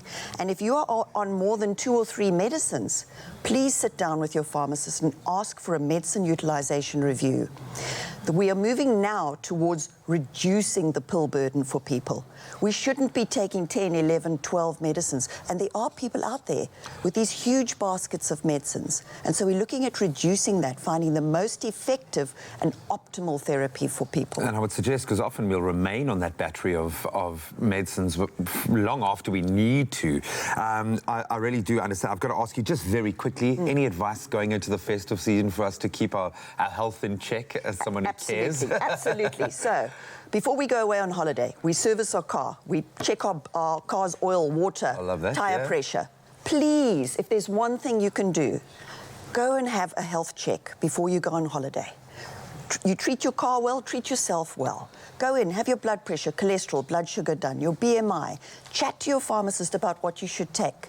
Check your first aid kit. Make sure the medicines are not expired, that you've got the correct stuff in there. And another thing, please, make sure you drink enough fluids, put on sunscreen, take your medicines with you and maybe a copy of your prescription. You could lose your medicines. And also, I saw you had a little excerpt on HIV. Yeah. If everybody could just go and do an HIV test, we should know our status. Exciting thing. From next year, pharmacists will be able to initiate PrEP, which is the pre-exposure prophylaxis. We'll be able to give you tablets to prevent HIV infection. We'll be able to give you post-exposure prophylaxis. So you've had an encounter, a needle stick injury. There's some very exciting primary healthcare services that are coming into the pharmacy world. Please go and speak to your pharmacist. Ask your pharmacist. We're accessible.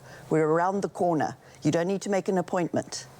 Use us to the best advantage. I love that. And they care. Jackie, thank you so much. You did your field proud today. Thank you. Really did. Thank you so much. Thank you very much. So we are giving you the chance, now added to this conversation, an opportunity to win a Dextrol product hamper to the value of 2,000 Rand. All you have to do is SMS the keyword skincare to 33728 and you could be our lucky winner. Remember, SMSs cost R1.50. No free SMSs apply and that competition ends at midnight today. But you can find all the terms and conditions on Expresso. Show.com.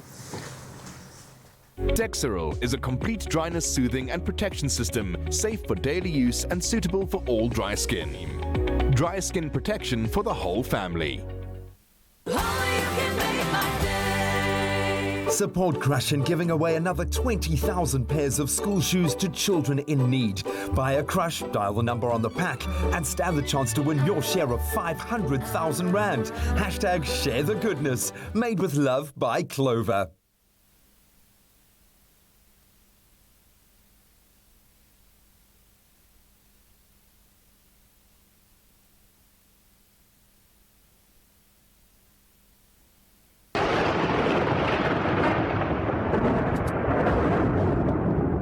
Thunder! Thunder! Thunder! Thundercats! Ho!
Welcome back. You are live with Expresso, and our World AIDS Day is commemorated annually on the 1st of December. We know this, and this year it was celebrated in a very unique way through the craft of voguing and balls. House of Le Cap hosted Africa's first Vogue festival to raise awareness and funds for the LGBTQ communities affected by HIV and AIDS.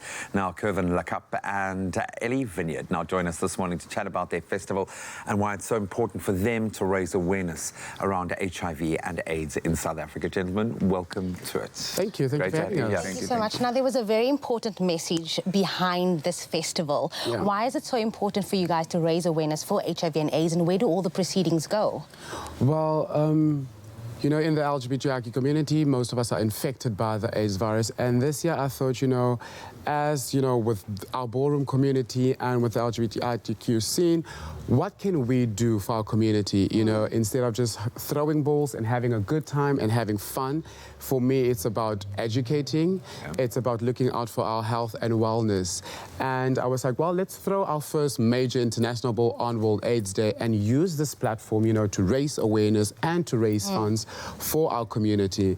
And that's how it all started. And I then decided, okay, let me invite House of Vineyard down, because that's how I learned about ballroom, was through House of Vineyard. And they are the first ballroom house in the Netherlands, and we are the pioneering house here in Africa.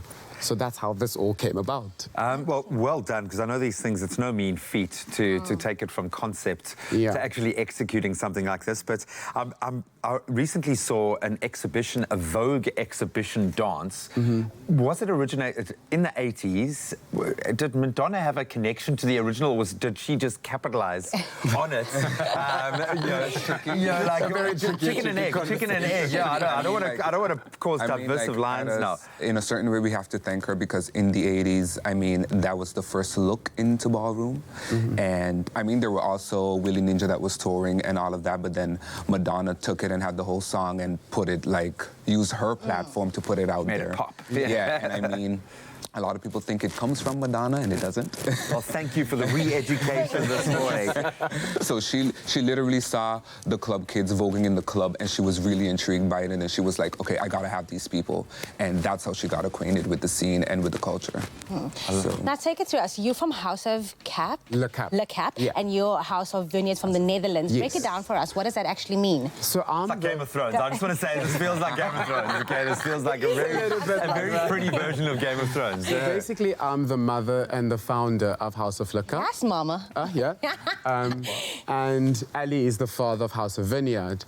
And basically, a house is a family structure. Because, you know, ballroom, it's not just about the voguing and the runway and the looks. It's about family. It's about family. That is the most important. The balls is where we have fun. The balls is like our Oscars, our Grammys, you know, where we want to go out and we want to be fabulous. We want to show the world that we can be anything, you know, in a safe space where we can just, you know, express ourselves in whatever way we do.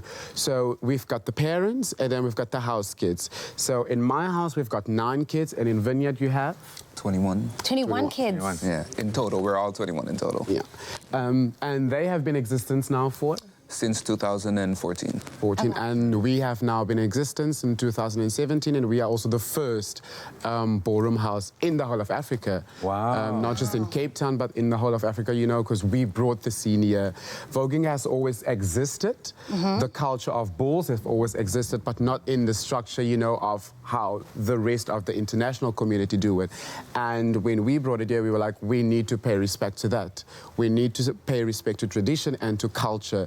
And that's why I brought it here, and I was like, if we do it their way, but let's introduce also our little thing, you know? Let's make it African, let's make it Cape Town, let's make it South African and own it. Bring it, absolutely. I just want to ask, how does one get invited to one of these balls? It's open. It's open. Everyone is invited. Okay. As long as you're respectful to the culture and you are a little educated on it, that you don't just jump on the runway and I'm fabulous, I can pull a look, I can, you know, do the thing. No. The honorary is important.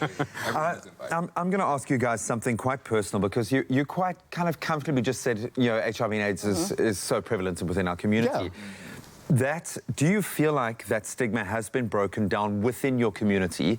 Do you feel like it is an open conversation with you and your friends? Is this something that you are comfortable with, or are we still needing to drive home? We still need to drive it. It used to be an open thing. There used to be an open dialogue about it. And I think when the dialogue was open, you know, the rates went down. But now that it's again back there, it's like everybody's almost fine with it. It's like it's existing, but we don't need to talk about it anymore. And because of that, now statistics has gone rapidly sky high again. And I think, you know, through ballroom, through the arts, through the entertainment industry, you know, we can again open these dialogues to tell people, you know what, let's talk about it again. Yeah. We don't need to live in the shadows of this disease. Let's open the conversation, and maybe then, you know, once we are all comfortable with it, once, you know, it exists in the room, then maybe again there's the possibility of statistics going down again to what it used to be a couple of years ago. Well, thank you for playing your part, both of you. This is very exciting to me. I just love, it is really like Game of Thrones, but a fabulous version of Game of Thrones. But just wishing you nothing but success in continuing doing what you're doing. I would imagine for your respective houses, this means a huge amount, but for the broader community, it goes beyond that. It's vital, absolutely vital. So thank you so much, guys. Thank you. Let's continue these conversations on our social media platforms. I mean, it is open dialogue, and it's very important for us to address these important topics. Now, Woolies collaborated with artists like Valdo, Lindo, Bonang, DJ Fresh, Dale Steyn, Siba, and Jan Henrik van der Westhuizen for the 2019 Christmas advertising campaign. During the filming, they asked the cast members a few questions about their holiday season. Now, let's see what South Africa's Michelin star chef, Jan Henrik van der Westhuizen had to say. I'm Jan Hendrik van der Westhuizen, and the best thing about Christmas season is the fact that I entertain people and I make them feel special. My idea for the perfect Christmas would have to be sitting around a campfire and just chilling with the closest people around me. My favorite Christmas memory is definitely on the farm. Nobody used to put up a tree, and I was the only one that went out, took a tree and just made it beautiful with anything I could find on the farm. My ultimate Christmas gift must have been when I received a piano when I was a child. If I would have one more person at my Christmas table, it would be just to have my grandmother again, sitting at the table. I love the festive season growing up because it brings our family together, and South Africa is one big family.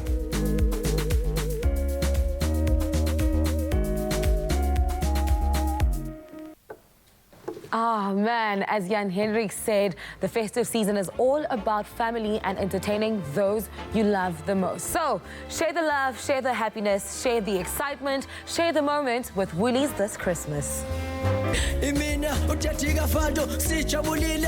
Christmas.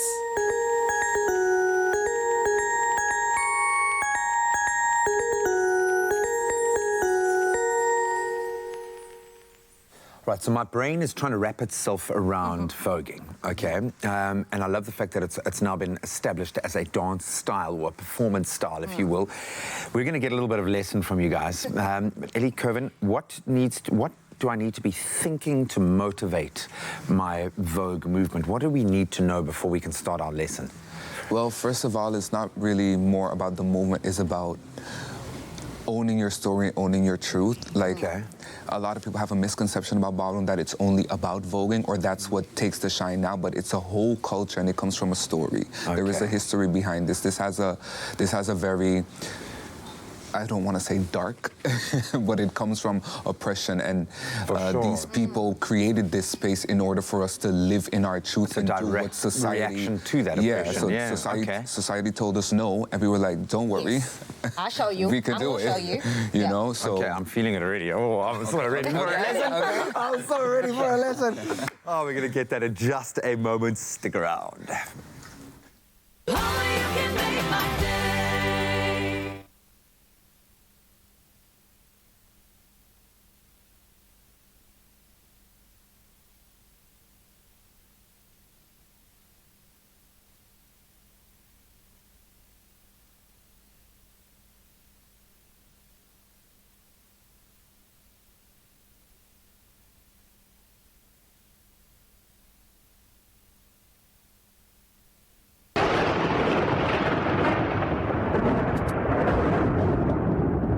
Thunder.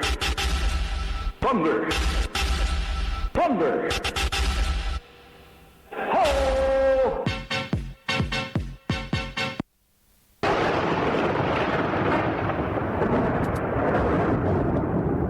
Thunder. Thunder. Thunder. Thundercats. Ho!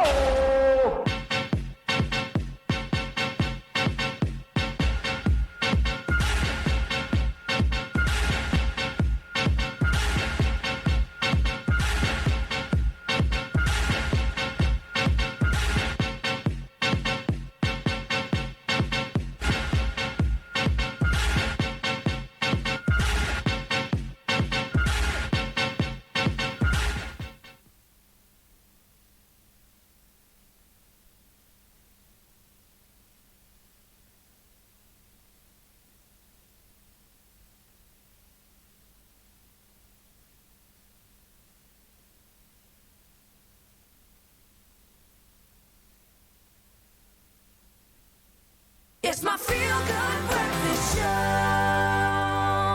Welcome back. You're live with Expresso. Ellie and Kervin have now joined us to take us into a whole new wonderland of movement and self-expression. Obviously, they're in the ballroom scene. They both are the heads of amazing houses. I'm going to start to learn the lingo as we go. But it's like this awesome, fabulous version of Game of Thrones where you get to obviously don a particular kind of persona. It's got to be an expression of yourself, but ramped up, leveled up dramatically. So, gentlemen, you're going to now teach us how to Vogue. Yeah. Okay, and you're going to prove to us that anyone can do it. All right, so anyone can. As a lot of people don't know, when voguing started, before it turned into what it is now, it literally started by these black gay males doing posing and mimicking poses they saw in magazines. Okay. So, exactly, that's where the name Vogues come from. Yeah. So, Okay. And then, so what they did, they created a battle form of just literally posing. It's just literally posing. Posing. So, we're going to do a little thing called the 3 C's. We're going to do catalog, commercial, and couture. Couture. Yes? You have to say it like that. You've got to say it with reverence. Couture. You got to So, let's do catalog. So we all know catalog, right? If we're looking through a magazine and they're selling stuff, you know, Avon, Vogue all that magazine. stuff. Yeah. And a Wintour. Let's say we're selling. We're gonna sell our jewelry, whatever we're wearing. But one day I'm not wearing all this. You're wearing it. Oh, See, girl. this is already Vogue. That's the jewelry. I'm not wearing it, but I'm going to wear it on the inside. Imagination. All right. That's it. My mic just became my jewelry. On 3, we're gonna strike a pose. Okay. Right? 1, 2, 3. Another catalog. 1, 2, 3. Let's sell our shoes. 1, 2, 3. Okay. I'm not giving it so much. She just pulled the muscle. Your pose. Oh, you hold Exactly. Gotta hold the pose. Gotta hold the You don't pose. just fall out of your pose. It's important to hold your pose. Okay. All right, let's go to commercial. Okay. Commercial, we're selling Coca-Cola, we're selling a bottle of water, we're selling... Oh, man. Product. Product. Okay. Yes? Okay. All right. And 1, 3. 2, 3, and pose. And 1, 2, 3, and pose. And 1, 2, 3, and pose. There you go. Got it? Get it. See, gotta hold it. All right, couture. We know how to get a little abstract, right? Okay. Runway. All right. Body. So, on 3, make it as abstract as possible. Nothing is too weird. Just hold the pose. Okay. Hold it. Yes? And 1, 2, Don't pro 3. knows me too long. 1, 2, 3. 1, 2, 3. Hold it. You gotta hold it. Hold. Got it. I couldn't help picturing people in my mind while I was doing that. It's not. I understand what you mean. This is an expression. I was looking at every person who's ever judged me in any situation. Okay. You know what I'm saying? Like you feel it. It's a very empowering thing. Very to much. do. Very much. Very intense and strong and sturdy. Yeah. You know, especially when you have to hold. Exactly, because that's also, you know, when it comes to Vogue Old Way, it's about striking those poses, it's about striking those lines. Shall we try this with music? Let's do and it. just like go through posing. So Okay. let's go Let's do through it. all So three. every 4 counts, you're gonna hear a crash in the beat. The crash is the douche. You hear. on every crash, that's where we're gonna strike the pose. Okay. Yeah? Are we starting with commercial? Yeah, we start with commercial, we go to product, and then we go to couture. Couture. Okay. Yes. Yes. Or how about we just do them all mixed up? All mixed up. Okay, that's Yeah? fine. We're gonna freestyle. Okay. Yes. Yeah? Okay. And we want to do, I'm going to watch y'all. So y'all come there. No, but you also need Should we just watch it? Yeah, we'll watch. We're gonna be the judges. And so we give you either 10 or we give you a chop. Okay. Yeah? My little heart is going. You don't understand. Let's try this. Let's go. Okay. So ready? Just calm down. And then I'm gonna count down. At the end, I'm gonna count down. And when I see, and hold that pose for me, you're gonna hold the pose. Don't move. Yes? Let's go. Got it. Okay. Yeah, Okay, musicality. We are ready for it? Musicality. Pose. Hold. Pose. Hold. On the crash. And pose. And pose. And pose. And pose. All right, I'm gonna count down. And pose. You ready? And pose. 1,000, And walk, pose. 1, And pose. 2,000, And 2, pose. 2, 2, And pose. 3,000, And 3, pose. and And hold that pose for me. All right.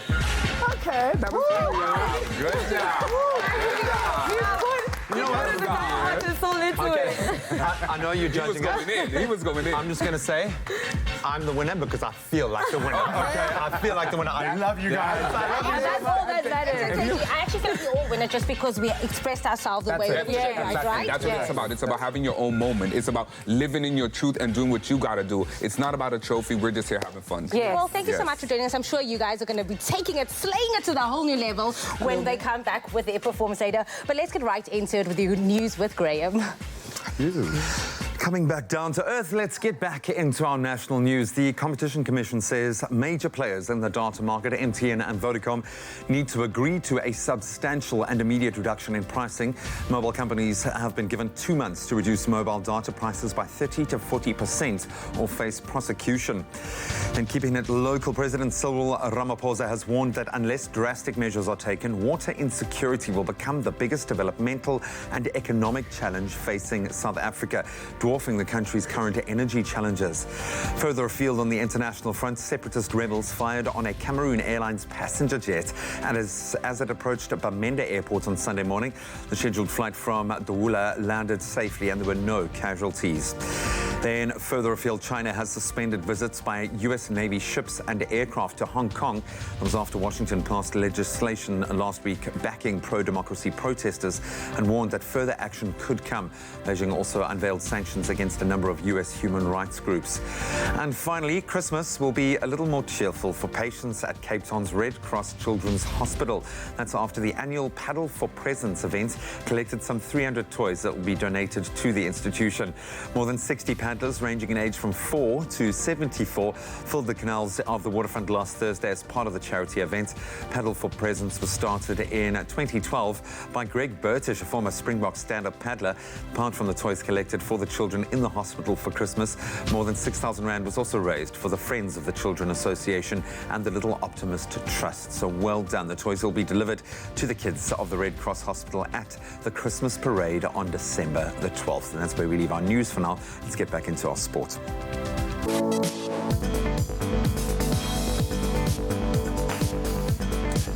Already looking ahead to next year's rugby, the Rugby World Cup winning Springboks will face the All Blacks at Eden Park again in 2020 after New Zealand Rugby confirmed its home fixtures for next year's international season.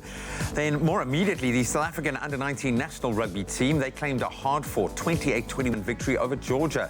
That was at the Shevardani Rugby Stadium in the Georgian capital of Tbilisi yesterday. Then on to cricket, Australia beat Pakistan in the day-night second test by an innings and 48 runs. That was to wrap up their test series 2-1 at the Adelaide Oval.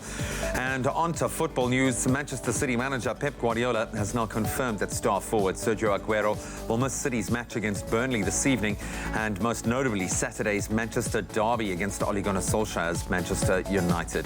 That's where we leave our sport for now. Let's take a look at the roads.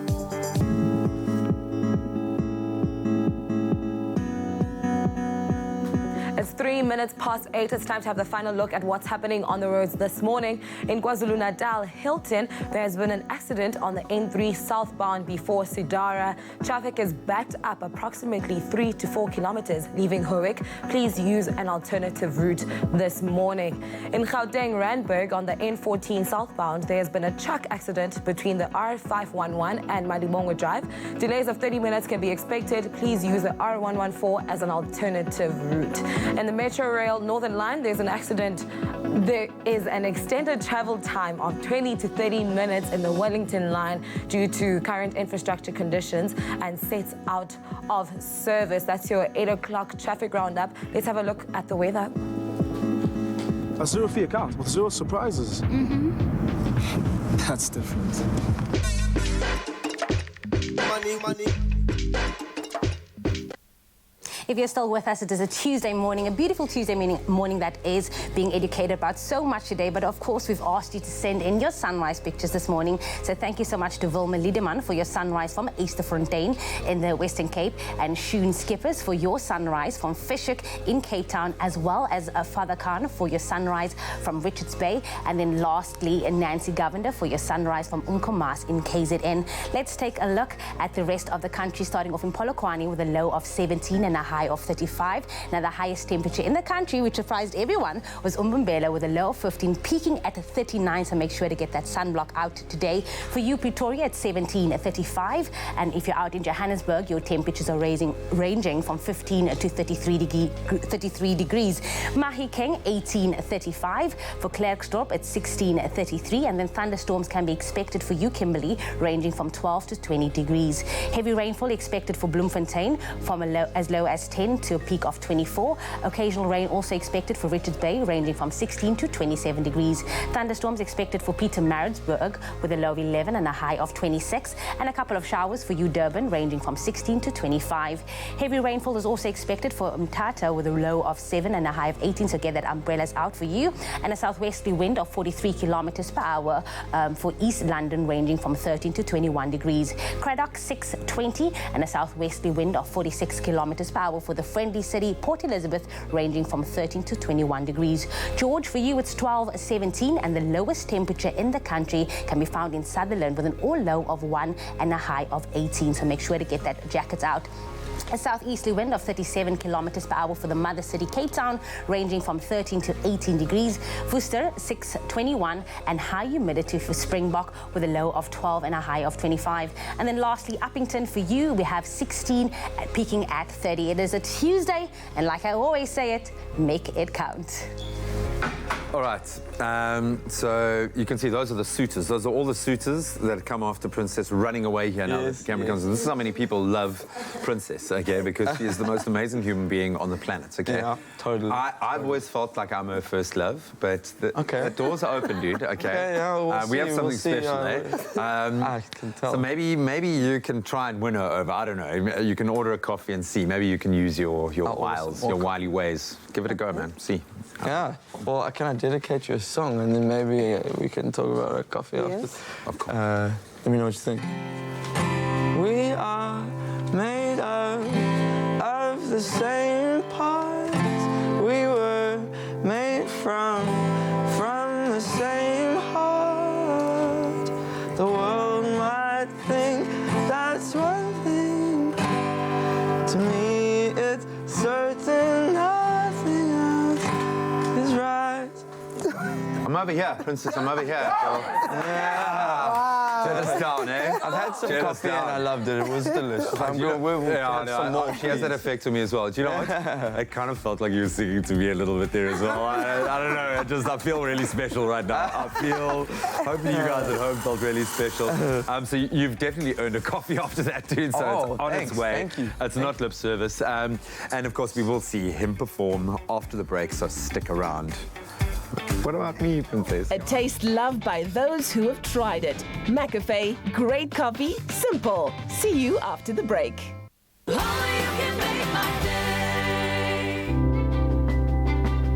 Science reaches for the truth. It works for the big and small, for the old and young. And with knowledge as our first ingredient, science is at the heart of our food. For differences you can see, feel, and trust. It all starts with science.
It's my feel-good breakfast show. Because nobody makes better tea than you and Five Roses.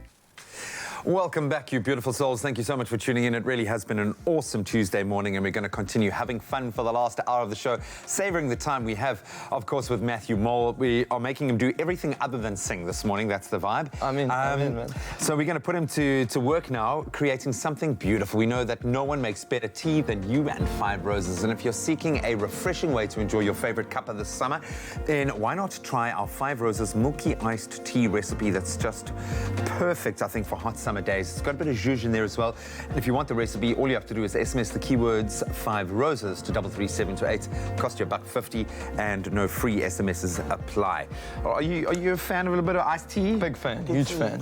Yeah, it's great for the voice. So we're going to have a bit of fun here. So what we're going to do, we are using our 5 Roses, our strong African blend. Okay. So I love a strong flavored tea. I will often put 2 tea bags in because I need a strong, and I'll let it steep for like half an hour if I can. So I'm going to ask you to put 5 Roses. 5 tea bags. 5 tea bags. Don't be shy. Let's go do 5. 6. If you want 6 now, buddy, you're the star. You're the global international superstar. You can put as many. In fact, you can put this on your list before a gig. I need all of this. 5, 6 tea bags, and I need to be there as your hype man. Okay, so we'll let that steep for a long time. You want to get as much out of that as you possibly can. Then we're going to cool it down, and in the magic of TV, dissolve, dissolve, dissolve. We have our cooled tea mixture here, and you can see how strong it is. Nice. Yeah, it's super strong. It's like you. Smell that. Thanks, man. You're a strong African guy for a strong African tea. You too. That's nice. Okay, so what we're going to do is we're going to use half of the mixture to create our very novel, very cool little ice blocks. Jeez, you're good at this. Oh, dude. I'm surprised they actually let me do this. Okay. Go. Hey, I know. It's interesting. Did you ever think that you would be creating... I'm going to just fill up 1 tray, okay? Nice. There we go. Nice one. Come on, that's for Instagram to make it look more creative. Exactly. Then I'm going to put the rest in here. We're going to fill our glasses halfway about. I see what I'm saying. So we're going for kind of like a layered latte vibe here. Yes. So I just want to make sure. I must say, this feels like a bit of a beaker, like I'm doing a mad science experiment. Okay.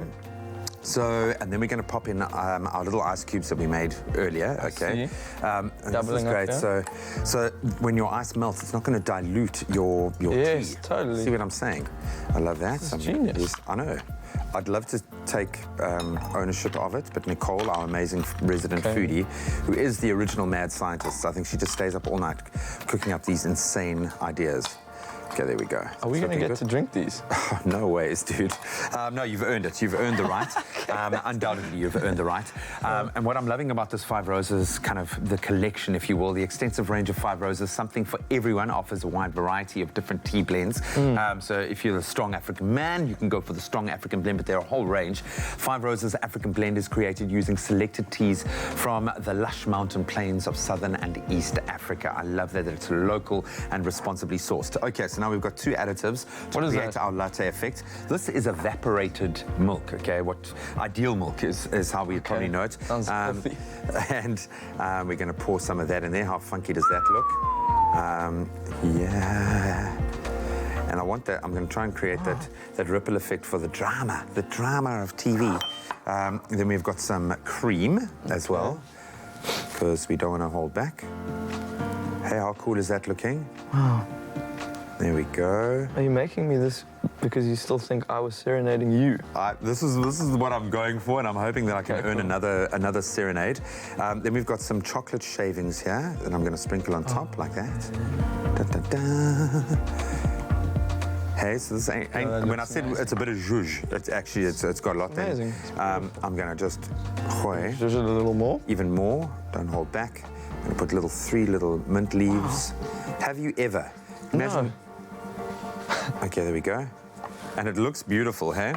And then we're going to pop one of our, what did you call these? You said these were 2019. Exactly, very reusable very straws. Up to date, yeah. Buddy. Wow, thank you. Here we go, thank man. Cheers. So while we savor this moment, we're going to go through a little bit of a recap of how we arrived at this beautiful. Man, I'm so proud of myself did this. Oh, this is crazy. Hey, it's nice, huh?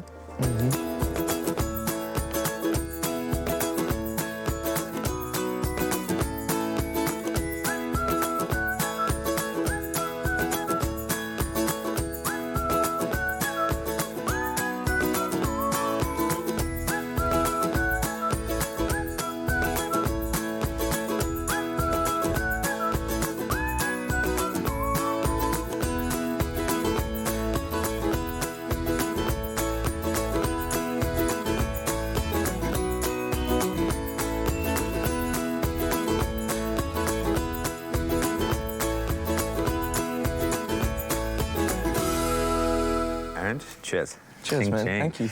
I would almost leave like the mint and the chocolate in there for longer. And let it soak in. Infuse, because tea is all about infusing. So the keywords, again, 5 Roses. You SMS that to 33728.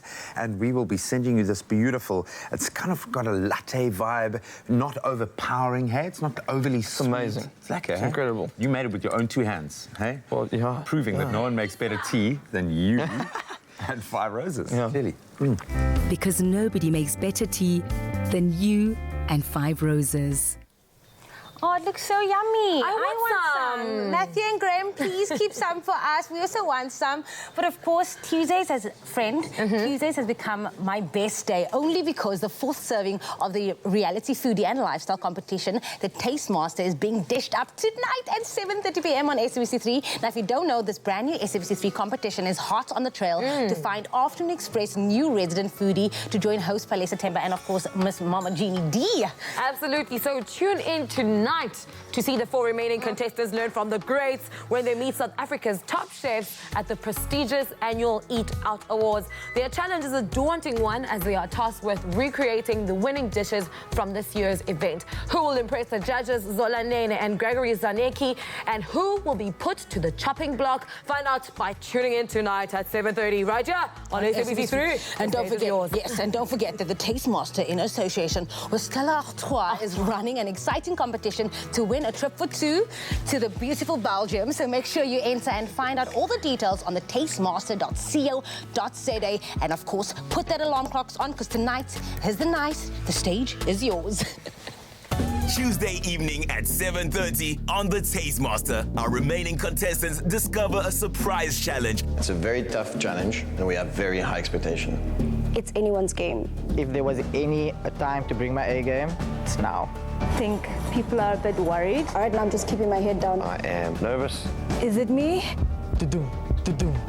Watch me. That's The Tastemaster, Tuesday evening at 7:30 on SABC3. The stage is yours. Own it. All right, so we're about to get another performance. I promised you that he will actually be allowed to do what he does and perform for us. You're gonna be singing "Let Me." What's the vibe behind that? Take us into the head of Matthew Mole. Oh, totally. So this is one of the songs from this newest album, Ghost, and the song's basically talking about like what the whole album is talking about. It's basically rooted in overcoming fear and dealing with different fear and insecurities. And this song, as cheesy as it might sound when I say it, it's basically talking about love and how love is maybe one of the things on the other side of helping you overcome all sorts of stuff. Give it a rest, princess. Give it a rest, okay? Got another performance coming just for you. Now, this is coming to all of us right now. A real privilege to have Matthew in studio. Here he is with Let Me.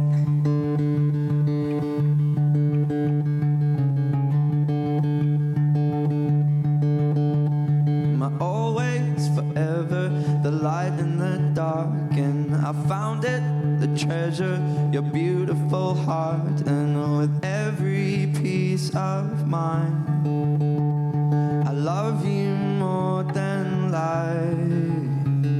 You see it, you show it, the look in your eyes says that you called it, you know it, the truth in my lies, because you know me better now than I think I know myself. And let me love you, and all I want from you. We are stronger, so hold on for longer. Take me back to when we sat alone in the garden. The dreams you had, you told me that it won't be a problem. Remember how it felt to love and never doubt. I wish that I could tell you why it doesn't get easy to give away the part that makes me love you completely. But we have never lost, because we will never stop.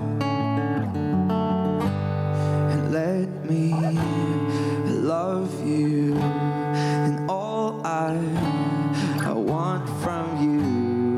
We are stronger, hold on for longer. Let me love you, all I want from you. We are stronger, hold on for longer.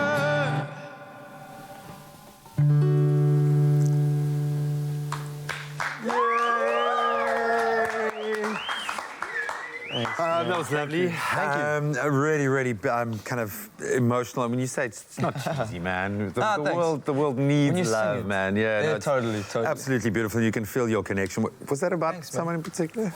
Sort of. I mean, yeah, there are definitely people in mind when I write the songs, but maybe we can talk about it. We can talk about it after this. Now, I was waiting for you to talk about that. What is the peanut butter and jam reference, dude? Yeah, man. So that's just sort of when we were talking about what we're going to chat about on the show. There's just this thing I'm so excited about. Normally, when you play shows and stuff, you have to tell people they want to provide things backstage. They need to provide food and all that. So me and the guys from the band, we were kind of like, you know, what would be amazing to have backstage whenever we get to a show is a loaf of bread, a jar of peanut butter, and a jar of jam.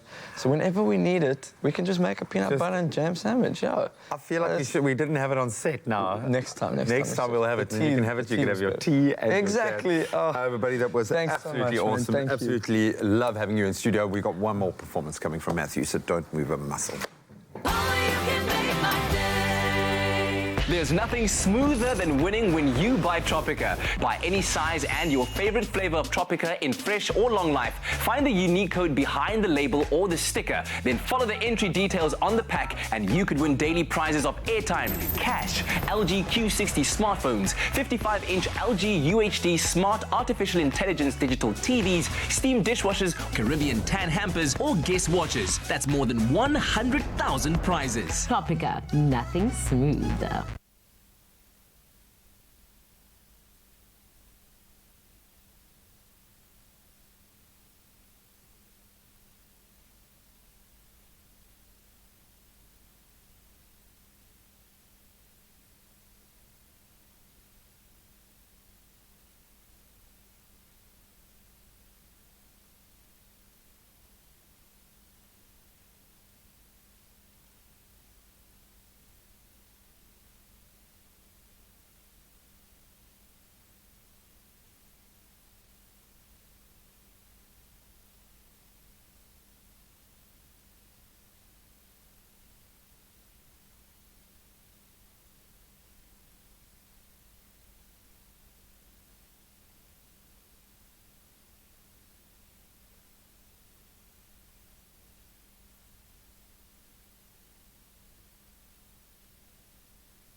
It's my feel-good breakfast show.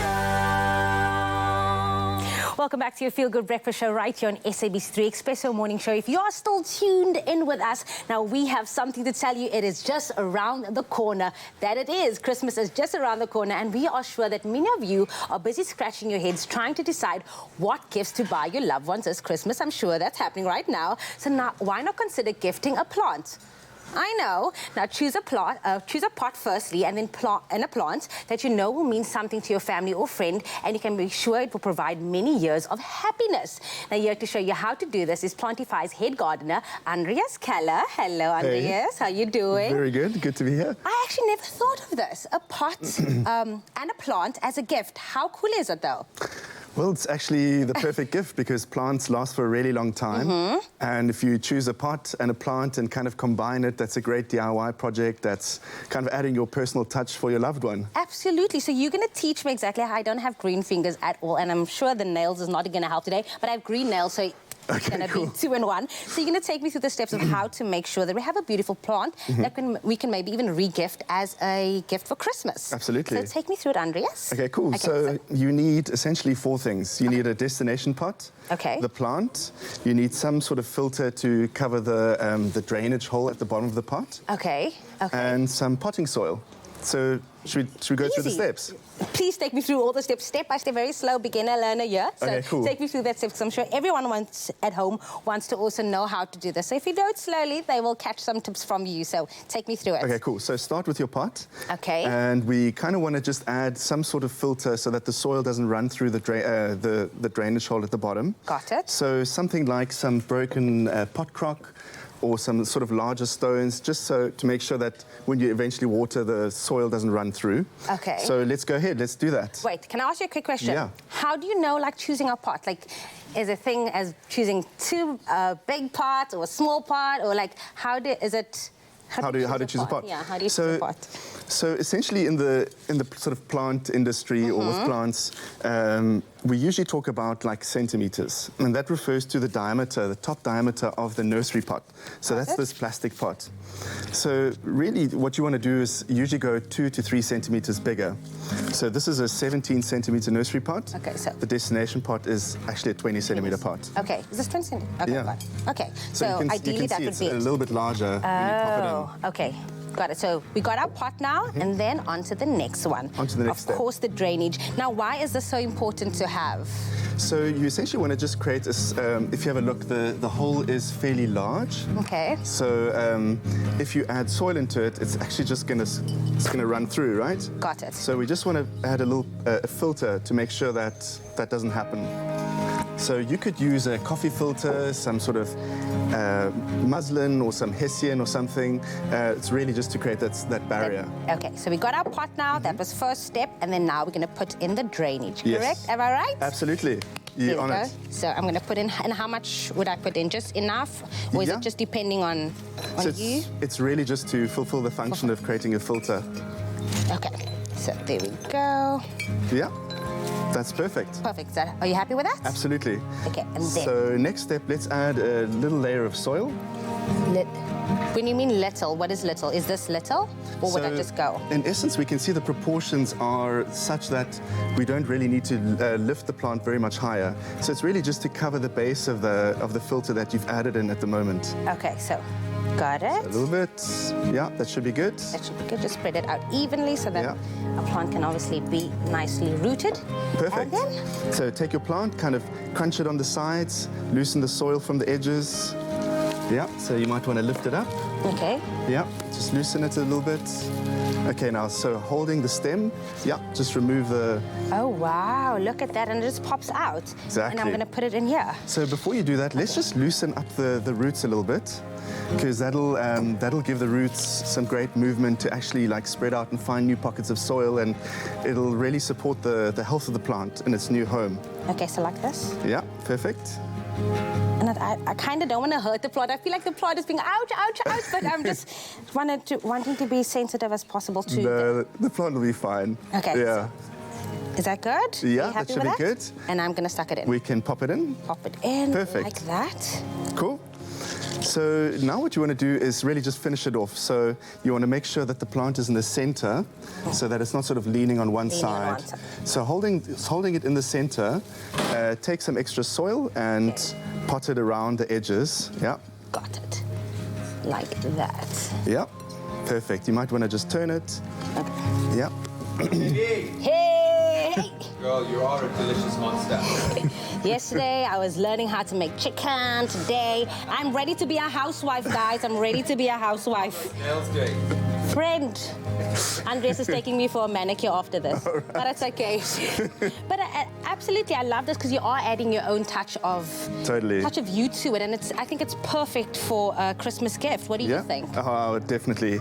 There's just so many different varieties and combinations you can come up with in terms of pots and plants. It's really, What would be an ideal Christmassy plant if there's something like that? What would be an ideal plant for that? So we kind of want to choose something that's easy care. Okay. So if you're going to gift somebody a plant, it's the sort of festive season. We're not focused on our home environment in the sense of like cleaning and taking care of everything. So you want something that's easy.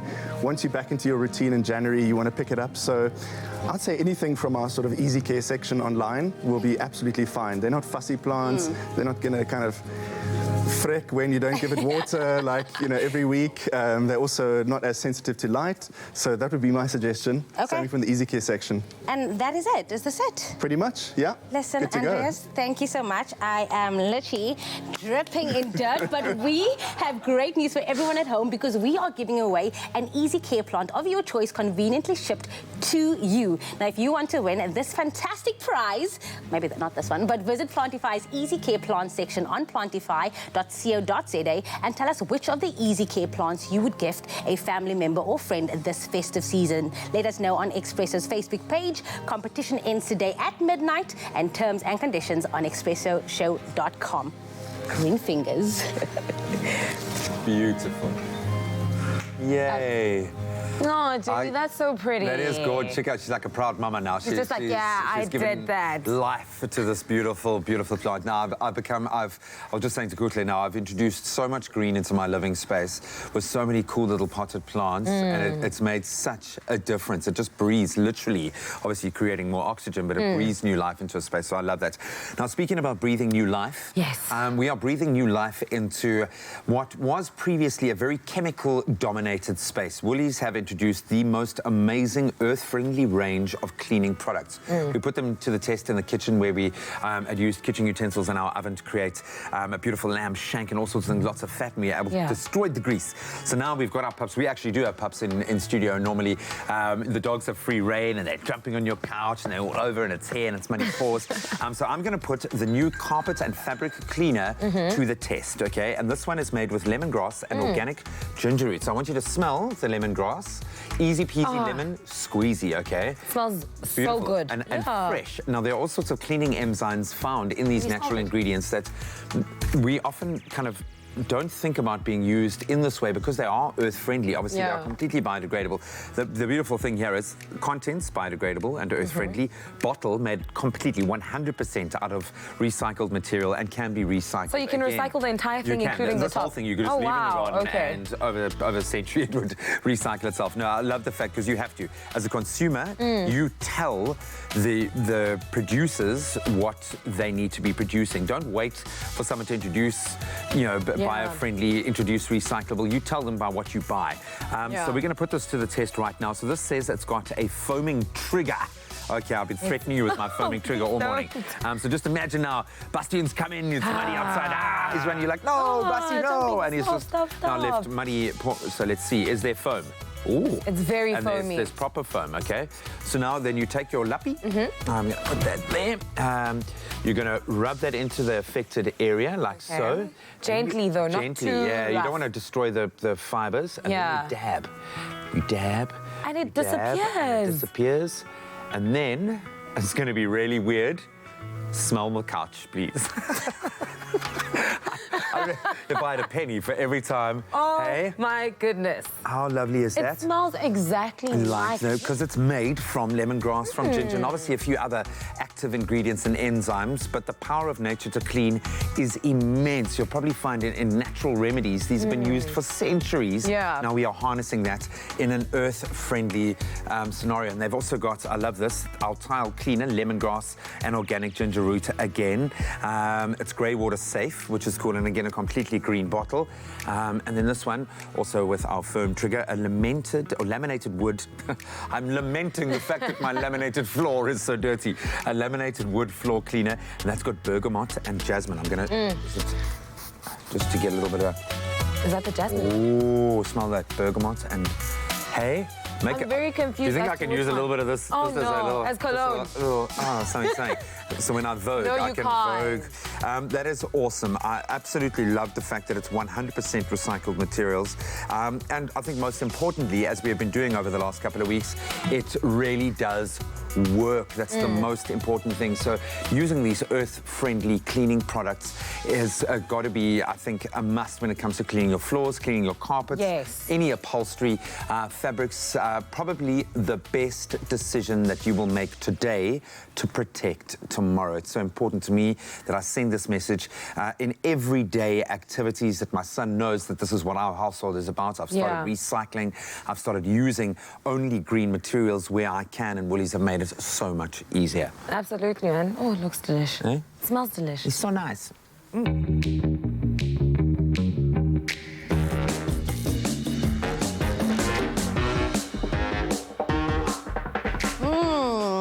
The hands are sanitized, clean, no more green fingers. Is now going to be white fingers because Abigail Donnelly is in studio. And what are we going to be making today?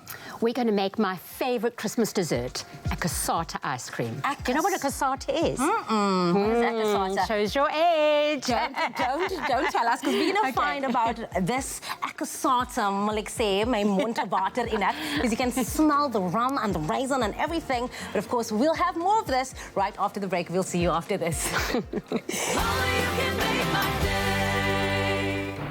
Clover Crush, 100% pure fruit juice packed with vitamins and no added sugar. Crush your daily goodness. Now also available in long life. Support Crush in giving away another 20,000 pairs of school shoes to children in need. Buy a Crush, dial the number on the pack, and stand the chance to win your share of 500,000 Rand. Hashtag share the goodness. Made with love by Clover.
We will turn your guilt trips into good trips.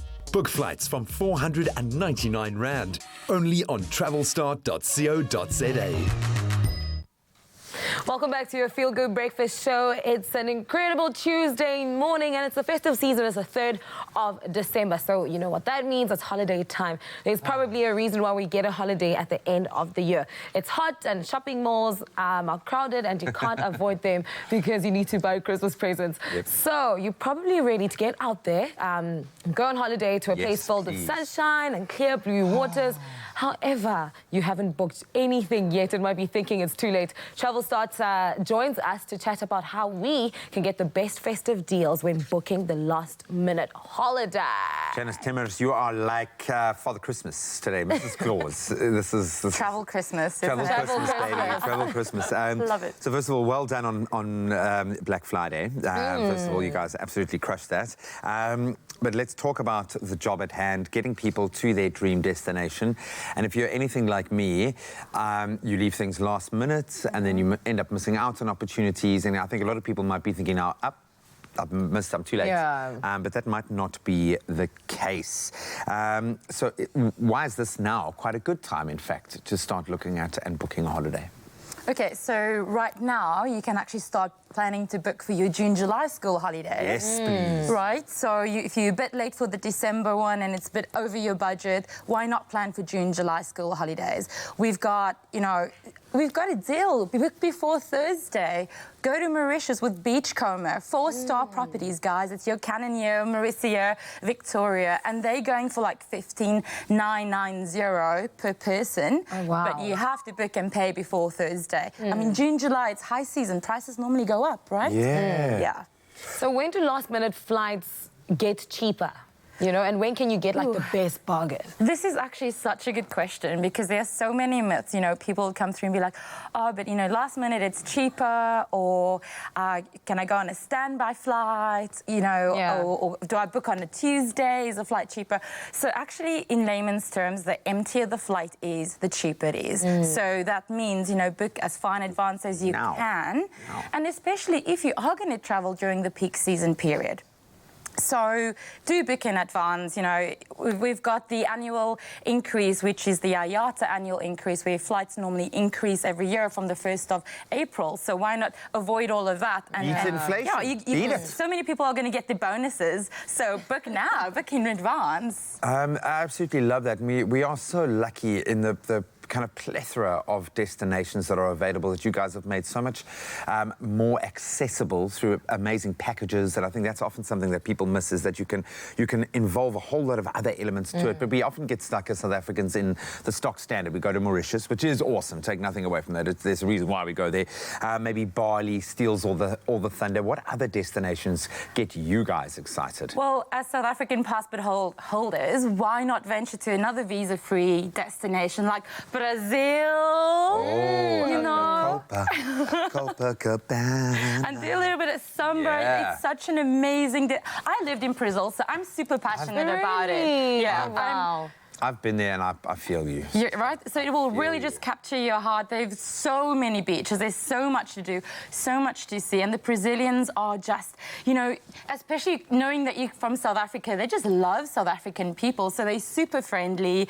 You can fly direct on Latam, so you get there faster. You know, and with the time difference, you're actually getting there on the same day. So you're not really losing time. So come on, guys, let's book your Brazilian Do you know what? experience. I found it looked like Cape Town with the weather of Durban. That's what I remember. Rio. That's how it felt. It just like gorgeous. The weather was amazing, and the people are so cool. And then with travelstar.co.za, I'm going home for Christmas from PE, and I need to come back for New Year's because there's no way I'm spending New Year's there. So are there any insider tips or like cheaper flights on travelstar.co.za? Oh, you got to book like last week, so book now. Like, I'm going to book now. today. Like I'm going to, in fact, after the segment, I'm going to go and book a flight. Get on to Flap. Go on to Flap right now and book. So there's another deal that you guys need to know about, because you mentioned Blue Waters, right? Yes. And you do have some of those last-minute families out there and be like, great, Mauritius is packed, Zanzibar is packed, but I still want to have the beach experience and leave the country. Yes. Maldives. Oh. Again, So we've got departures, You've been set departures for the everywhere. 7th of December, which is now 14th, 21 December, 28 Really? December, 4 January. So if you can be flexible and travel on those dates, you can go to the Maldives with your flights, with your 7-night stay, transfers and breakfast. And it starts from 14K to 21K, depending on your dates. Wow. I mean, that's Maldives, guys. I've been to the Maldives. It is an archipelago unlike anything I've ever seen. Actually, when you fly into land, it looks like you're landing in the sea because it's just islands, islands, islands. But you talk about blue waters. It is amazing. So basically, you were lying when you said there's no deals still to be had because there are. There's an amazing deal to be had right now, man. I'm kind of like Secret Santa right now, Yeah, and I'm saving it for last. So you're picking up what I'm putting down. No, that's amazing. But all you got to do, just like Kutle, if you want to get that last-minute travel deal or score big for next year and beat the inflation, travelstart.co.za is where you can pick up those unbelievable deals. We will turn your guilt trips into good trips. Book flights from 499 Rand, only on travelstart.co.za. I scream, you scream, we all scream for ice cream. Now, before the break, I told you that Abigail Donnelly joined us in studio to share her recipe for an amaretto and raisin coconut cassata. Ooh. Now, if you're thinking a fruitcake is the only pudding to serve during your Christmas lunch, then think again. Now, this recipe is inspired by Abby's husband's love of rum and raisin ice cream. We all loved it, and Abby's love for marzipan. Now, Abby, tell us a little bit more about this before we get going. Hello, Abigail. Hello. Hi. How are you? Great. Good. Even better with all the ice cream in front of us. My mouth is watering already because, like, I love this. And I told you I just got an ice cream maker, but I don't see anything. So you are going to take us through the steps how to make a cassata. Exactly. Now, cassata is traditionally, it's got cherries and glacé fruit, but I love raisins. You can use sultanas as well. And it really is 5 ingredients. Okay. Coconut, it's vegan. So it's coconut milk or cream. Beautiful vanilla extract, which is the real deal. Also, more real deal is real maple syrup. Or you could use honey because you're not going to heat any ingredients. I wouldn't use sugar, otherwise it's going to be too crystallized. And then this. Is that the key? Just have a smell of that. Ooh, this is my take on rum and raisin ice cream, but it's amaretto, which is marzipan, and it says Christmas, and it's almond, basically. But you can use rum, you can use brandy, you can use sherry, and if you don't want any alcohol, you could use maybe a beautiful orange juice or something with some almond extract to get the real almondy flavour. Wait, so there's no alcohol here? Yes, that's the amaretto liqueur. Put it in liqueur.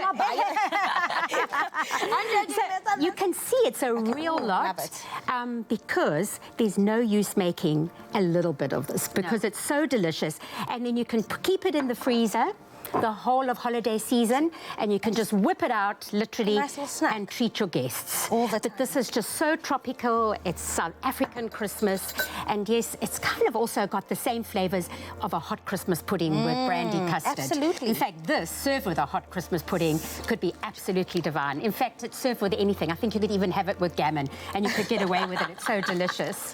I don't know about the gammon, but okay. You could add, like you said, you can add it to an ice cream, custard. I would drink it just like that to take shots of it. Like an eggnog.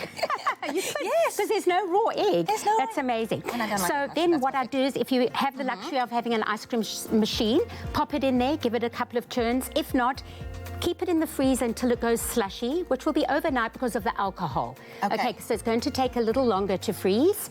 And then give it a stir probably every hour, maybe. It's quite time laborious, but it's actually worth it. Yeah. But if it has a few little crystals, it's not going to be a smooth ice cream that we all know, but that flavour is going to hit everything that you own, probably. But just pretend that's kind of done. Okay, as I said, orange juice if you want. And then we move on to the finished deal. Tell me about this. Tell me how you made this, because I like this. Let's move them over Can I here. move it over? Okay, cool.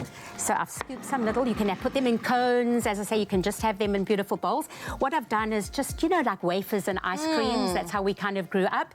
And if you don't want to put them in the cones, I've taken phyllo pastry and just obviously they unrolled them, defrosted, unrolled. Use cookie star cutters or whatever shape you want. I've done obviously stars because it's Christmas. You can do different shaped stars, and then bake them.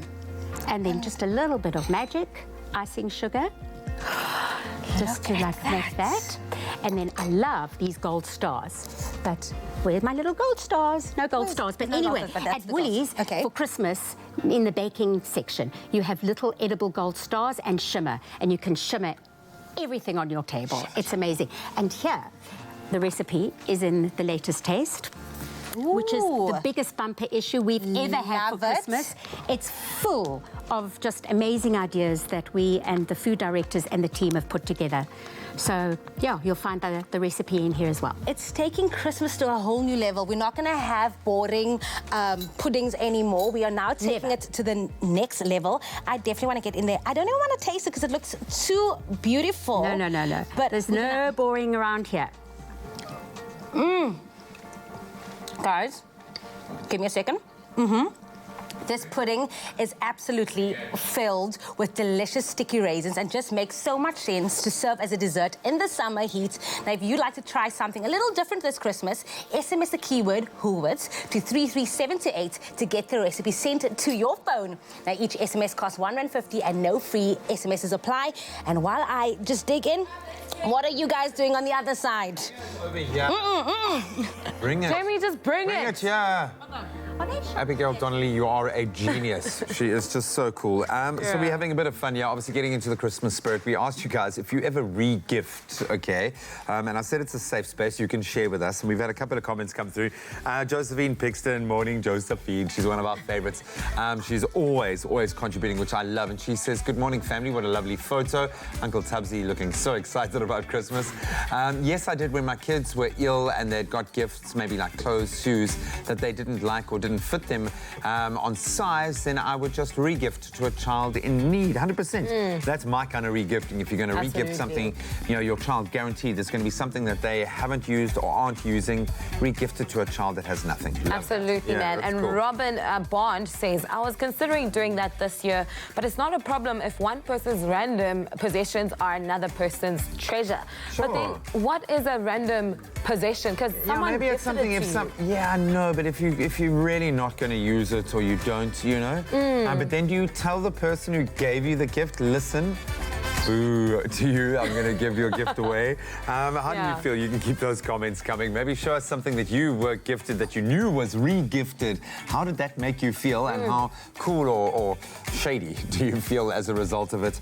I'm starting to come around. I think re-gifting is in certain circumstances is perfectly acceptable. Just make sure you don't re-gift the thing that you've been given back to the person who gave it to you in the first place because you've got a bad memory or something like that. I think that's important.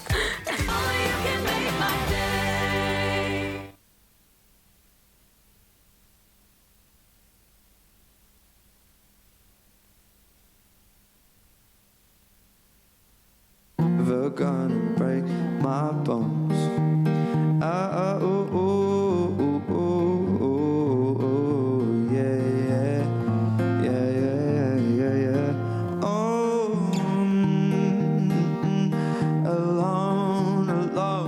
Alone, yeah. Oh, yeah. Perfect. Nah, it's perfect. Thank you.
It's my feel-good breakfast show.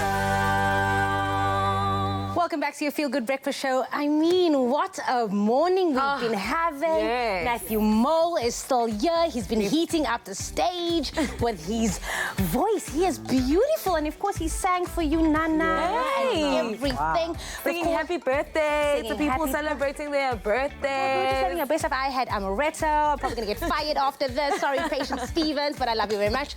Now, before Matthew Mole heats up the stage with his last performance for the morning, we are cooling down with a MacD's Watermelon McFizz. And you know what the best part is? You can get yourself a small McFizz for as little as R9.90 in the budget when you download the McDonald's app. Now, we've been telling you that they have crazy deals and offers every day, so please just download it and see it for yourself, man. I literally live on this, and I know it is my favorite thing in the world. It is so refreshing.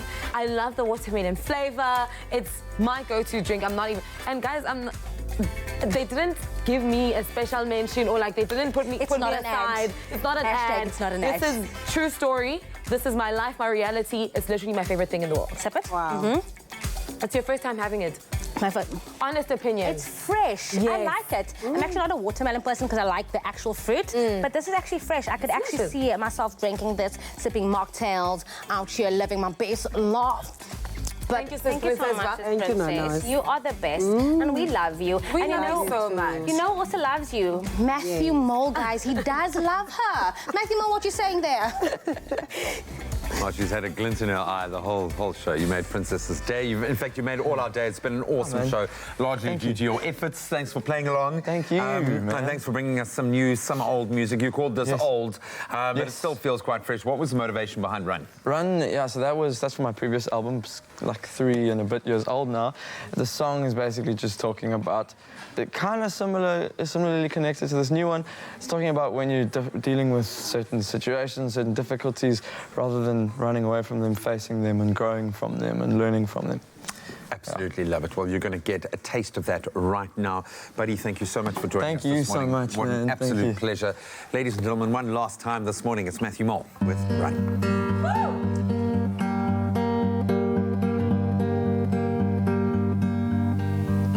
I'm gonna find it this way. I'm never gonna break my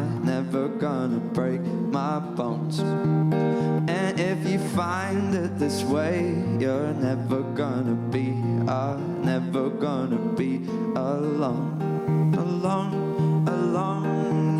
You're gonna run away from this storm, and you'll be ashamed forever and ever. You gotta come and lay it all down, because you can face whatever the weather, and you'll see these arms are open, and you are gonna feel this love that's spoken to me. It's spoken to me. I'm gonna find it this way. I'm never gonna break my bones. And if you find it this way, you're never gonna be alone.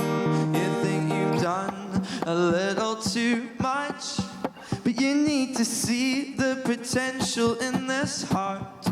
There'll never be a problem so tough, and you can always run back to the start, where you'll see these arms are open, and you are gonna feel this love that's spoken to me. I'm gonna find it this way. I'm never gonna break my bones. And if you find it this way, you're never gonna be alone. I'm gonna find it this way. I'm never gonna break my bones. And if you find it this way, you're never gonna be on your own. And if you find it this way, you're never gonna be alone. Gonna be alone.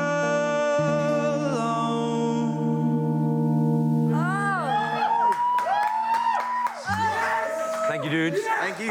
Absolutely love it. So obviously Ghost is out now. It's been out for a couple of weeks. Where's this place to download your music? Every single place on that has music, it's there. No, it's there. Wherever you play music, listen to music, you'll find it. And on the socials, where can we follow you? Socials, all of the socials as well. It's the same handle. Matthew J. Mole is my social media handle. And WhatsApp. So, yeah. And WhatsApp. I'm there too. We'll see. Don't be WhatsApp. You can go on to MatthewMole.com to get a list of tour dates, and you're going to be in Plet later today. So you score it big, Plet, enjoy it. But from our side, always awesome to host you. Glad you could come check out our new gigs. Yeah, the new place is amazing. Love it. I love it. Man. And we love you. Thank you so much. And all the best of luck with all of the tour and festive and all that's coming away. You guys What's coming up tomorrow? Tomorrow we have Lady Zamar in studio. What a week. What a week. What's your favorite Lady Zamar song? I forgot how it goes. It's Diego. There's a music video where she's on the scooter or something like that. Okay, she's going to teach us tomorrow, so we're going to do this all over tomorrow again. What do you have to say? Oh, thank you for an absolutely amazing show to all of our guests, to you guys at home. Thanks for weighing in on that conversation, especially World AIDS Day. And Matthew Mole, you're amazing. Thank you guys so much. See you tomorrow. Ciao, ciao, meow, meow. Expresso Morning Show, made with love by Clover. Another feel-good production.